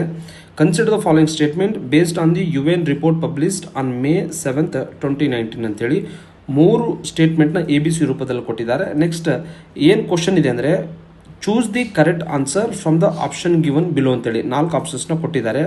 ಏನಾಗಿತ್ತಂದರೆ 2019ರಲ್ಲಿ ಒಂದು UN ಅವರು ಒಂದು ರಿಪೋರ್ಟ್ ಪಬ್ಲಿಷ್ ಮಾಡ್ತಾರೆ. ಅದರ ಹೆಸರೇನೆಂದರೆ global assessment report on biodiversity ಮತ್ತು ಇಕೋಸಿಸ್ಟಮ್ ಸರ್ವಿಸ್ ಅಂತೇಳಿ. ಯಾವಾಗ ರಿಲೀಸ್ ಆಗಿತ್ತು? 7th May 2019. ಇದನ್ನು ರಿಲೀಸ್ ಮಾಡಿದ್ರು ಯಾರು? Inter governmental science policy platform on biodiversity ಮತ್ತು ಇಕೋಸಿಸ್ಟಮ್ ಸರ್ವಿಸ್ ಅಂತೇಳಿ, ಅಂದರೆ IPBES ಅಂತೇಳಿ. ಸೊ ಫ್ರೆಂಡ್ಸ್, ಈ ಒಂದು ರಿಪೋರ್ಟ್ ಮೇಲೆ ಕ್ವಶನ್ ಕೇಳಲಾಗಿತ್ತು. ಅಂದರೆ ಸ್ಟೇಟ್ಮೆಂಟ್ 1ನಲ್ಲಿ ಏನು ಹೇಳಿದ್ದಾರೆ ಅಂದರೆ climate change and rising sea level eventually may wipe out the world's last and largest tiger stronghold ಅಂತೇಳಿ. ಸೊ ಫ್ರೆಂಡ್ಸ್, ಇದು ಸ್ಟೇಟ್ಮೆಂಟ್ ಕರೆಕ್ಟ್ ಆಗಿದೆ. ಏನಂದರೆ ಕ್ಲೈಮೇಟ್ ಚೇಂಜ್ ಮತ್ತು ರೈಸಿಂಗ್ ಸಿ ಲೆವೆಲ್, ಸಮುದ್ರದ ಮಟ್ಟ ಹೆಚ್ಚಾಗೋದ್ರಿಂದ ಏನಾಗ್ತಾ ಇದೆ ಅಂದರೆ ಇಲ್ಲಿರುವಂಥ ಟೈಗರ್ ಪಾಪ್ಯುಲೇಷನ್, ಸುಂದರ್ಬನ್ನಲ್ಲಿರುವಂತಹ ರಾಯಲ್ ಬೆಂಗಾಲ್ ಟೈಗರ್ ಪಾಪ್ಯುಲೇಷನ್ಗೆ ಪ್ರಾಬ್ಲಮ್ ಆಗುತ್ತೆ ಅಂತೇಳಿ ಕೊಟ್ಟಿದ್ದಾರೆ. ಸೊ ಇದು ಸರಿಯಾದ ಸ್ಟೇಟ್ಮೆಂಟ್ ಆಗಿದೆ ರಿಪೋರ್ಟ್ ಪ್ರಕಾರ ಕೂಡ. ಸೊ ನೆಕ್ಸ್ಟ್ ಏನಂದರೆ Sundarbans 10,000 square kilometer of a marshy land in Bangladesh and India host world's largest mangrove forest and rich ecosystem supporting the several hundreds of animal species including Bengal tigers ಅಂತೇಳಿ. So friends, ರಿಪೋರ್ಟಲ್ಲಿ ಏನಿದೆ ಇವೆಲ್ಲ common ಆಗಿ ನಮಗೆ ಗೊತ್ತಿರುವಂಥದ್ದು. ಏನು ಗೊತ್ತಾ? Sundarban ಮ್ಯಾಂಗ್ರೋವ್ಗೆ famous ಇದೆ. ಜಗತ್ತಿನ world's largest mangrove forest ಇರೋದೇ ಸುಂದರ್ಬನ್ನಲ್ಲಿ ಇದೆ. ಮತ್ತು ಅಲ್ಲಿರುವಂತಹ ಎನಿಮಲ್ಸ್ ಏನಾದರೂ ಫೇಮಸ್ ಆಗಿ ರಾಯಲ್ ಬೆಂಗಾಲ್ ಟೈಗರ್ಸ್ ಇದೆ. ಅದಕ್ಕೂ ಕೂಡ ಏನಂದರೆ ಕ್ಲೈಮೇಟ್ ಚೇಂಜ್ ಸಮಸ್ಯೆ ಆಗ್ತಾ ಇದೆ ಅಂತೇಳಿ ಹೇಳಲಾಗಿತ್ತು. ಇದು ಕೂಡ ಸರಿಯಾದ ಸ್ಟೇಟ್ಮೆಂಟ್ ಆಗಿದೆ. ನೆಕ್ಸ್ಟ್ ಸ್ಟೇಟ್ಮೆಂಟ್ ಸಿ ಎಲ್ ಏನು ಕೊಟ್ಟಿದ್ದಾರೆ ಅಂದರೆ cats are among the 5 lakh land species where survival is in question because of threat to their natural habitat ಅಂತೇಳಿ. ಸೊ ಫ್ರೆಂಡ್ಸ್, ಈ ರಿಪೋರ್ಟಲ್ಲಿ ಏನು ಗೊತ್ತಾ, ಕ್ಲೈಮೇಟ್ ಚೇಂಜ್ ಮತ್ತು ಸಮುದ್ರದ ಮಟ್ಟ ಹೆಚ್ಚಾಗೋದ್ರಿಂದ ರಾಯಲ್ ಬೆಂಗಾಲ್ ಟೈಗರ್ಸ್ ಕ್ಯಾಟ್ಸಿಗೆ ಮತ್ತು ಸುಮಾರು 5 ಲಕ್ಷದ ಭೂಮಿ ಮೇಲಿರುವಂಥ ಸ್ಪೀಸಸ್ಗೆ ಅವರ ಒಂದು ನ್ಯಾಚುರಲ್ ಹ್ಯಾಬಿಟೆಟ್ ಥ್ರೆಟ್ಟಿಗೆ ಬರುತ್ತೆ ಅಂತೇಳಿ ಕೊಟ್ಟಿದ್ದಾರೆ. ಸೊ ಇದು ಕೂಡ ಸರಿಯಾದ ಆಪ್ಷನ್ ಆಗಿದೆ. ಸೊ ಹಾಗೆ ನೋಡಿದಾಗ ಆನ್ಸರ್ಸ್ ನೋಡಿ ಬಂದಾಗ all of above statement are correct ಆಗಿದೆ. ನೆಕ್ಸ್ಟ್ ಇಂಪಾರ್ಟೆಂಟ್ ಆಗಿ ಸುಂದರ್ಬನ್ಸ್ ಬಗ್ಗೆ ನಮಗೆ ಇಂಪಾರ್ಟೆಂಟ್ ಆಗಿ ನೋಡೋದಾದರೆ ಸುಂದರ್ಬನ್ ಜಗತ್ತಿನ ಲಾರ್ಜೆಸ್ಟ್ ಮ್ಯಾಂಗ್ರೋವ್ ಫಾರೆಸ್ಟ್ ಆಗಿದೆ. ನೆಕ್ಸ್ಟ್ ಇದರದ್ದು ಲೊಕೇಶನ್ ಬಂದಾಗ ಎಲ್ಲಿ ಇದು ಶೇರ್ ಆಗಿದೆ ಅಂತ ಬಂದಾಗ ಭಾರತ ವೆಸ್ಟ್ ಬೆಂಗಾಲಲ್ಲಿ ಮತ್ತು ಬಾಂಗ್ಲಾದೇಶಿನ ಕುಲ್ನಾ ಡಿವಿಷನ್ಗೆ ಏನಂದರೆ ಸ್ಪ್ರೆಡ್ ಆಗಿದೆ. ನೆಕ್ಸ್ಟ್ ಬಂದಾಗ ಇದರ ಏರಿಯಾ ಬಂದಾಗ 10,000 ಸ್ಕ್ವೇರ್ ಕಿಲೋಮೀಟರ್ ಇದ್ದರೆ ಸುಮಾರು 4,000 ಸ್ಕ್ವೇರ್ ಕಿಲೋಮೀಟರ್ ಭಾರತದಲ್ಲಿ ಮತ್ತು ಸುಮಾರು 6,000 ಸ್ಕ್ವೇರ್ ಕಿಲೋಮೀಟರ್ ಬಾಂಗ್ಲಾದೇಶಲ್ಲಿದೆ. ಮತ್ತು 1987ರಲ್ಲಿ Sundarban UNESCO world heritage sites ಆಗಿ ರೆಕಗ್ನೈಸ್ ಮಾಡಿದ್ದೇವೆ. ನೆಕ್ಸ್ಟ್ ಇದರದ್ದು ಬಯೋಡೈವರ್ಸಿಟಿ ಬಂದಾಗ ಇಲ್ಲಿ ಫೇಮಸ್ ಎದಕ್ಕಿದೆ ಅಂದರೆ ರಾಯಲ್ ಬೆಂಗಾಲ್ ಟೈಗರ್ ಸಿಗಿದೆ. ಅದಾದಮೇಲೆ ಇಚುರನ್ ಕ್ರೊಕೊಡೈಲ್ಸ್ ಇಲ್ಲಿ ಸಿಗ್ತವೆ, ಸ್ಪಾಟೆಡ್ ಡೀರ್ ಸಿಗುತ್ತೆ, ನೆಕ್ಸ್ಟ್ ಫಿಶಿಂಗ್ ಕ್ಯಾಟ್ ಅನ್ನೋ ಸ್ಪೀಸಸ್ ಸಿಗುತ್ತೆ, ರಿವರ್ ಡಾಲ್ಫಿನ್ ಕೂಡ ಸಿಗುತ್ತೆ, ಮತ್ತು ಸುಮಾರು 300 ಸ್ಪೀಸಸ್ ಬರ್ಡ್ ಸ್ಪೀಸಸ್ ಕೂಡ ಇಲ್ಲಿ ಸಿಗುತ್ತೆ. ಮೇನ್ ಆಗಿ ಏನು ಸಮಸ್ಯೆ ಇದೆ, ಏನು ಥ್ರೆಟ್ ಇದೆ ಅಂದರೆ ಅಲ್ಲಿ ರೈಸಿಂಗ್ ಸಿ ಲೆವೆಲ್, ಸಮುದ್ರದ ಮಟ್ಟ ಹೆಚ್ಚಾಗ್ತಾ ಇದೆ, ಮತ್ತು ಸೈಕ್ಲೋನ್ಸ್ ಕೂಡ ಬಹಳ ಜಾಸ್ತಿ ಆಗಿದೆ. ನೆಕ್ಸ್ಟ್ ಇರೋಷನ್ ಆಗ್ತಾ ಇದೆ, ಮತ್ತು ಸಾಲಿನಿಟಿ ಇಂಟ್ರೂಷನ್ ಆಗ್ತಾ ಇದೆ, ಜಾಸ್ತಿ ಆಗ್ತಾ ಇದೆ, ಮತ್ತು ಅಲ್ಲಿರುವಂಥ ಹ್ಯಾಬಿಟೇಟ್ ಕೂಡ ಲಾಸ್ ಆಗ್ತಾ ಇದೆ. ಫ್ರೆಂಡ್ಸ್, ನೆಕ್ಸ್ಟ್ ಏನಂದರೆ ಇಂಪಾರ್ಟೆಂಟ್ ಆಗಿ ನಾನು ಮೊದಲೇ ನಿಮಗೆ ಚರ್ಚೆ ಮಾಡಿದೆ. ಫಸ್ಟಿಗೆ ಏನಂದರೆ ಯುನೆಸ್ಕೋ ರಿಲೇಟೆಡ್, ಯುನೆಸ್ಕೋ ಬೇಸ್ಡ್ ಒಂದು ಕ್ವಶನ್ ಇತ್ತು. ಇದನ್ನು UN ರಿಲೇಟೆಡ್ ಏಜೆನ್ಸಿ. ನೆಕ್ಸ್ಟ್ ನೋಡಿ UN ರಿಪೋರ್ಟ್ ಮೇಲೆ ಕೂಡ ಕ್ವಶನ್ಸ್ ಕೇಳಿದ್ದಾರೆ. ಅಂದರೆ ಇದರಿಂದ ನಮಗೆ ಏನಂದರೆ ಲರ್ನಿಂಗ್ ಏನಂದರೆ ನ್ಯೂಸಲ್ಲಿ UN ರಿಲೇಟೆಡ್ ಯಾವುದೇ ರಿಪೋರ್ಟ್ ಇತ್ತಂದರೆ ಅದನ್ನು ನಮಗೇನು ಗೊತ್ತಾ ಇಂಪಾರ್ಟೆಂಟ್ ಆಗುತ್ತೆ. ಮತ್ತು UN ರಿಲೇಟೆಡ್ ಮೀಟಿಂಗ್ಸ್ ಎಲ್ಲೇ ಆಗ್ತಿದ್ರು ಅದು ಕೂಡ ನಮಗೆ ಎಕ್ಸಾಮಿಗೆ ರೆಲೆವೆಂಟ್ ಆಗುತ್ತೆ. ಸೊ ಇದು ನಮಗೆ ನೆಕ್ಸ್ಟ್ ಎಕ್ಸಾಮ್ಸಿಗೆ ಲರ್ನಿಂಗ್ ಆಗುತ್ತೆ. ಅದ್ರ ಜೊತೆಗೆ ಏನು ಗೊತ್ತಾ, ಇಲ್ಲಿನ ಎಕ್ಸಾಮ್ ಫ್ಯಾಕ್ಟ್ಸ್ ಅಂತೇಳಿ ಸುಂದರ್ಬನ್ಸ್ ಕೊಟ್ಟಿದ್ದೀನಲ್ಲ, ಇವು ಕೂಡ ನೆನ್ಪಿಟ್ಕೋಬೇಕಾಗುತ್ತೆ ನೆಕ್ಸ್ಟ್ ಎಕ್ಸಾಮ್ಸಿಗೆ. ಸೊ ನೆಕ್ಸ್ಟ್ 46ನೇ question, liberalised exchange rate management system was instituted in dash ಅಂತೇಳಿ ಕೊಟ್ಟಿದ್ದಾರೆ. ಅಂದರೆ ಲಿಬರಲೈಸ್ಡ್ ಎಕ್ಸ್ಚೇಂಜ್ ರೇಟ್ ಸಿಸ್ಟಮನ್ನು ಯಾವಾಗ ತಂದರು ಭಾರತದಲ್ಲಿ ಅಂತೇಳಿ ಕೊಟ್ಟಿದ್ದಾರೆ. ಸೊ ಆಪ್ಷನ್ 1 ಏನಿದೆ April 1991, second options April 1993, third option March 1992, fourth option April 95 ಅಂತೇಳಿ. ಸೊ ತಮಗೆಲ್ಲ ಗೊತ್ತಿರುವ ಹಾಗೆ ಫ್ರೆಂಡ್ಸ್, ಭಾರತದಲ್ಲಿ 1991ನಲ್ಲಿ LPG ಪಾಲಿಸಿ ತರ್ತಾರೆ. ಆ LPG ಲಿಬರಲೈಸೇಷನ್, ಪ್ರೈವೇಟೈಸೇಷನ್ ಮತ್ತು ಗ್ಲೋಬಲೈಸೇಷನಲ್ಲಿ ಯಾಕೆ ತರ್ತಾರೆ ಅಂದರೆ ಆ ಒಂದು ಸಂದರ್ಭದಲ್ಲಿ ಭಾರತದಲ್ಲಿ ಬ್ಯಾಲೆನ್ಸ್ ಆಫ್ ಪೇಮೆಂಟ್ ಕ್ರೈಸಿಸ್ ಆಗುತ್ತೆ. ಅಂದರೆ ಭಾರತದಲ್ಲಿ ಫಾರಿನ್ ಕರೆನ್ಸಿನೇ ಇರಲ್ಲ. ಸೊ ಹಾಗಾಗಿ ಇದನ್ನು ಎಕ್ಸ್ಚೇಂಜ್ ರೇಟ್ ಸಿಸ್ಟಮನ್ನು ಏನಾದರೂ ಚೇಂಜಸ್ ಮಾಡಬೇಕನ್ನೋ ಸಂದರ್ಭದಲ್ಲಿ ಲಿಬ್ರಲೈಸ್ಡ್ ಎಕ್ಸ್ಚೇಂಜ್ ರೇಟ್ ಮ್ಯಾನೇಜ್ಮೆಂಟ್ ಸಿಸ್ಟಮ್ ತರ್ತಾರೆ. ಅದನ್ನು ಯಾವಾಗ ತರ್ತಾರೆ ಅಂತ ಬಂದಾಗ ಮಾರ್ಚ್ 1992 ಅಲ್ಲಿ ತರ್ತಾರೆ. ನೆಕ್ಸ್ಟ್ ಇಂಪಾರ್ಟೆಂಟ್ ಆಗಿ ಇದರ ರಿಲೇಟೆಡ್ ಡೆವಲಪ್ಮೆಂಟ್ಸ್ ನೋಡ್ಕೊಂಡಾಗ ಭಾರತದಲ್ಲಿ ಈ ಒಂದು ಲಿಬರಲೈಸ್ಡ್ ಎಕ್ಸ್ಚೇಂಜ್ ರೇಟ್ ಸಿಸ್ಟಮ್ ಏನು ಮಾಡುತ್ತೆ ಅಂದರೆ ಡುವಲ್ ಎಕ್ಸ್ಚೇಂಜ್ ರೇಟ್ ಸಿಸ್ಟಮ್ ಅನ್ನು ಸ್ಥಾಪನೆ ಮಾಡುತ್ತೆ. ಡುವಲ್ ಎಕ್ಸ್ಚೇಂಜ್ ರೇಟ್ ಸಿಸ್ಟಮ್ ಅಂದರೆ ಎಕ್ಸ್ಪೋರ್ಟರ್ಗೆ ಒಂದು ಕಂಡೀಷನ್ ಹಾಕ್ತಾರೆ ಫ್ರೆಂಡ್ಸ್, ತಮ್ಮ ಅರ್ನಿಂಗಲ್ಲಿ 40% ಎಕ್ಸ್ಚೇಂಜ್ ರೇಟ್ ಯಾವುದರ ಮೂಲಕ ಆಗ್ಬೇಕಂದ್ರೆ RBI ಸ್ಥಾಪನೆ ಮಾಡಿರುವಂಥ ಅಫಿಷಿಯಲ್ ಎಕ್ಸ್ಚೇಂಜ್ ರೇಟ್ ಮೂಲಕ ಫಾರಿನ್ನಲ್ಲಿ ಅವರು ತಾವೇನು ಗೂಡ್ಸ್ ಸೇಲ್ ಮಾಡ್ತಾವಲ್ಲ ಅಲ್ಲಿ ಎಕ್ಸ್ಚೇಂಜ್ ಆಗಬೇಕು. ಮತ್ತು ರಿಮೈನಿಂಗ್ 60% ಏನಂದರೆ ತಮ್ಮ ಒಂದು ಎಕ್ಸ್ಪೋರ್ಟ್ಸ್ ಅರ್ನಿಂಗನ್ನು ಮಾರ್ಕೆಟ್ ಡಿಟರ್ಮೈನ್ಡ್ ಎಕ್ಸ್ಚೇಂಜ್ ರೇಟ್ ಮೂಲಕ ಡಿಸೈಡ್ ಮಾಡ್ಬೋದು. ಅಂದರೆ ಮಾರ್ಕೆಟ್ ರೇಟ್ ಮೇಲೆ 60% ತಮ್ಮ ಎಕ್ಸ್ಚೇಂಜ್ ಮಾಡ್ಬೋದು. ನೆಕ್ಸ್ಟ್ RBI ಡಿಸೈಡ್ ಆದಮೇಲೆ 40% ತಾವೇನು ಗೊತ್ತಾ ಎಕ್ಸ್ಪೋರ್ಟ್ನ ಎಕ್ಸ್ಚೇಂಜ್ ಮಾಡ್ಬೋದು ಅಂತೇಳಿ ಇದನ್ನು ತಂದಿದ್ರು. ಸೊ ಏನಂದರೆ ಇದರಿಂದ ನೆಕ್ಸ್ಟ್ ಡೆವಲಪ್ಮೆಂಟ್ ಏನಾಗುತ್ತೆ ಅಂತ ಫ್ರೆಂಡ್ಸ್, ವಾಟ್ ಹ್ಯಾಪನ್ ನೆಕ್ಸ್ಟ್ ಬಂದಾಗ ಮಾರ್ಚ್ 1993 ನೆಕ್ಸ್ಟ್ ಇಯರ್ ಏನು ಮಾಡಿಬಿಡ್ತಾರೆ ಅಂದರೆ ಈ ಒಂದು ಡುವಲ್ ಎಕ್ಸ್ಚೇಂಜ್ ರೇಟ್ ಸಿಸ್ಟಮನ್ನು RBI ಅದವರು ಇದನ್ನು ತೆಗೆದುಹಾಕ್ಬಿಡ್ತಾರೆ. ಅದರ ಆದಮೇಲೆ ಭಾರತದಲ್ಲಿ ಏನಂದರೆ ಯೂನಿಫೈಡ್ ಮಾರ್ಕೆಟ್ ಡಿಟರ್ಮೈನ್ಡ್ ಎಕ್ಸ್ಚೇಂಜ್ ರೇಟನ್ನು ತರ್ತಾರೆ. ಅಂದರೆ ಸಿಂಗಲ್ ಮಾರ್ಕೆಟ್ ರೇಟ್ ಸಿಸ್ಟಮ್ ತರ್ತಾರೆ. ಅದು ಯಾವುದರ ಮೇಲೆ ಡಿಸೈಡ್ ಆಗಿರುತ್ತೆ ಅಂದರೆ ಅದನ್ನು ಮಾರ್ಕೆಟ್ ಫೋರ್ಸಸ್ ಡಿಸೈಡ್ ಮಾಡ್ತವೆ. ನೆಕ್ಸ್ಟ್ ಅದಾದಮೇಲೆ 1999 foreign exchange management act FEMA ಆ್ಯಕ್ಟನ್ನು ತರ್ತಾರೆ. ಇದು ಬಂದಿದ್ದು ಜಾರಿಗೆ ಯಾವಾಗ ಕೇಮ್ ಇಂಟು ಫೋರ್ಸ್ ಬಂದಾಗ 1 ಜೂನ್ 2000 ಇದು ಜಾರಿಗೆ ಬರುತ್ತೆ ಫ್ರೆಂಡ್ಸ್. ಮತ್ತು ಇದರಲ್ಲಿ ಭಾಳ ಕ್ವಶನ್ಸ್ ಈ ಒಂದು ಆ್ಯಕ್ಟ್ ಮೇಲೆ ಫೇಮಾ ಆ್ಯಕ್ಟ್ ಮೇಲೆ ಕ್ವಶನ್ಸ್ ಕೇಳಿದ್ದಾರೆ. ಈ ಒಂದು ಫೇಮಾ ಆ್ಯಕ್ಟ್ ಇದೆಯಲ್ಲ ಇದು foreign exchange regulation act FERA act 1973 replace ಮಾಡುತ್ತೆ. ನೆಕ್ಸ್ಟ್ ಈ ಒಂದು ಆ್ಯಕ್ಟನ್ನು ರೆಗ್ಯುಲೇಟ್ ಮಾಡೋರು ಅಡ್ಮಿನಿಸ್ಟ್ರೇಷನ್ ಮಾಡೋದು ಅಂದರೆ ಕೇಂದ್ರ ಸರ್ಕಾರದ ಫಿನಾನ್ಸ್ ಮಿನಿಸ್ಟ್ರಿ ಇದನ್ನು ರೆಗ್ಯುಲೇಟ್ ಮಾಡುತ್ತೆ. ಮತ್ತು ಯಾರು ಇದನ್ನು ಇಂಪ್ಲಿಮೆಂಟ್ ಮಾಡ್ತಾರೆ ಬಂದಾಗ RBI ಮತ್ತು ಎನ್ಫೋರ್ಸ್ಮೆಂಟ್ ಡೈರೆಕ್ಟರ್ ಇದೆಯಲ್ಲ ಇವೆರಡೂ ಕೂಡಿ ಇದನ್ನು ಜಾರಿಗೊಳಿಸ್ತವೆ. ನೆಕ್ಸ್ಟ್ ಇದರದ್ದು ಇಂಪಾರ್ಟೆಂಟ್ ಅಬ್ಜೆಕ್ಟಿವ್ ಬಂದಾಗ ಫಾರಿನ್ ಎಕ್ಸ್ಚೇಂಜ್ ರೇಟನ್ನು ಎಕ್ಸ್ಟರ್ನಲ್ ಟ್ರೇಡನ್ನು ಫೆಸಿಲಿಟೇಟ್ ಮಾಡೋದು ಮತ್ತು ಪೇಮೆಂಟ್ ಸಿಸ್ಟಮನ್ನು ಸ್ಮೂತಾಗಿ ಕ್ಯಾರಿ ಔಟ್ ಮಾಡೋದು. ಅದರ ಜೊತೆಗೆ ಏನಂದರೆ promote the orderly development and maintenance of foreign exchange market in India ಅಂತೇಳಿ. ಸೊ ನೆಕ್ಸ್ಟ್ ಬಂದಾಗ ಎಕ್ಸ್ಟರ್ನಲ್ ಸೆಕ್ಟರ್ ಅಂತೇಳಿ ಬರುತ್ತೆ. ಎಕ್ಸ್ಟರ್ನಲ್ ಸೆಕ್ಟರ್ ಎಕ್ಸಾಮ್ ದೃಷ್ಟಿಯಿಂದ ಎಕನಾಮಿಕ್ ದೃಷ್ಟಿಯಿಂದ ಏನು ಗೊತ್ತಾ ಭಾಳ ಇಂಪಾರ್ಟೆಂಟ್ ಟಾಪಿಕ್ ಆಗುತ್ತೆ ನಮಗೆ. So exchange related foreign trade related ಏನೇ ಡೆವಲಪ್ಮೆಂಟ್ಸ್ ಆಗ್ತಿದ್ರು ಎಕನಾಮಿಕ್ ಸರ್ವೆಯಲ್ಲಿ ಇದನ್ನು ಮೆನ್ಷನ್ ಮಾಡಿರ್ತಾರೆ. ಅದ್ರ ಜೊತೆಗೆ ಏನಂದರೆ ಬಜೆಟ್ ಬಂದಾಗ ಎಲ್ಲ ಗೊತ್ತಾಗುತ್ತೆ. ಸೊ ಹಾಗಾಗ ಏನಂದರೆ ಗೌರ್ಮೆಂಟ್ ಅವರು ಏನಾದರೂ RBI ದವ್ರು ಏನಾದರೂ ಪಾಲಿಸಿ ತರ್ತಿದ್ರೆ ಅದ್ರ ಬಗ್ಗೆ ನಾವು ನಿಗಾ ಇಟ್ಕೋಬೇಕಾಗುತ್ತೆ. ಸೊ ಈ ನಿಟ್ಟಿನಲ್ಲಿ foreign sector is also very important.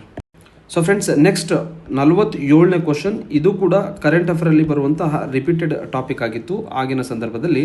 Question ಏನಿದೆ ಬಂದಾಗ for the purpose of discharging overall responsibility for superintendence of pollution prevention and rejuvenation of river Ganga basin including Ganga and its tributary national Ganga council ಅಥವಾ national council for rejuvenation protection and management of river Ganga was established.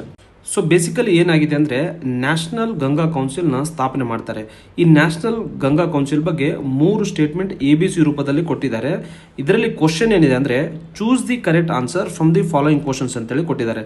So first ನಾವೇನು ಮಾಡ್ಕೊಳ್ಳುವ ಅಂದರೆ ಈ ಎಲ್ಲ ಕ್ವಶನ್ಸಿಗೆ answer ಏನಿದೆ ಅಂತೇಳಿ ನಾವು justification ಮಾಡಿಕೊಂಡು ಆಪ್ಷನ್ಸಿಗೆ ಬರಬೇಕಾಗತ್ತೆ.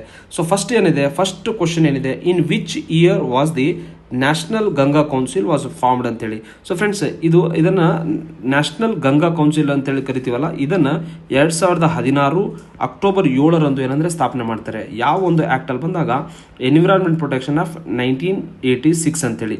ಸೊ ನೆಕ್ಸ್ಟ್ ಕ್ವಶನ್ ಏನಿದೆ, which body replaced by national Ganga council ಅಂದರೆ ನ್ಯಾಷನಲ್ ಗಂಗಾ ಕೌನ್ಸಿಲ್ 2016 ಸ್ಥಾಪನೆ ಆದಮೇಲೆ ಯಾವ ಒಂದು ಸಂಸ್ಥೆಯನ್ನು ಆಲ್ರೆಡಿ ಇರುವ ಸಂಸ್ಥೆಯನ್ನು ರಿಪ್ಲೇಸ್ ಮಾಡ್ತಾ ಬಂದಾಗ ನ್ಯಾಷನಲ್ ಗಂಗಾ ರಿವರ್ ಬೇಸಿನ್ ಅಥಾರಿಟಿನ ರಿಪ್ಲೇಸ್ ಮಾಡಿ ನ್ಯಾಷನಲ್ ಗಂಗಾ ಕೌನ್ಸಿಲ್ ಬರುತ್ತೆ.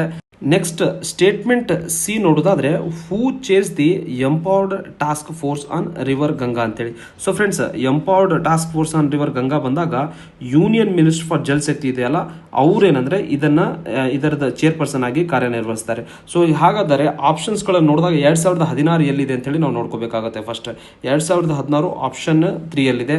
Next national river Ganga basin ಅಥಾರಿಟಿನ ರಿಪ್ಲೇಸ್ ಮಾಡಲಾಗುತ್ತೆ.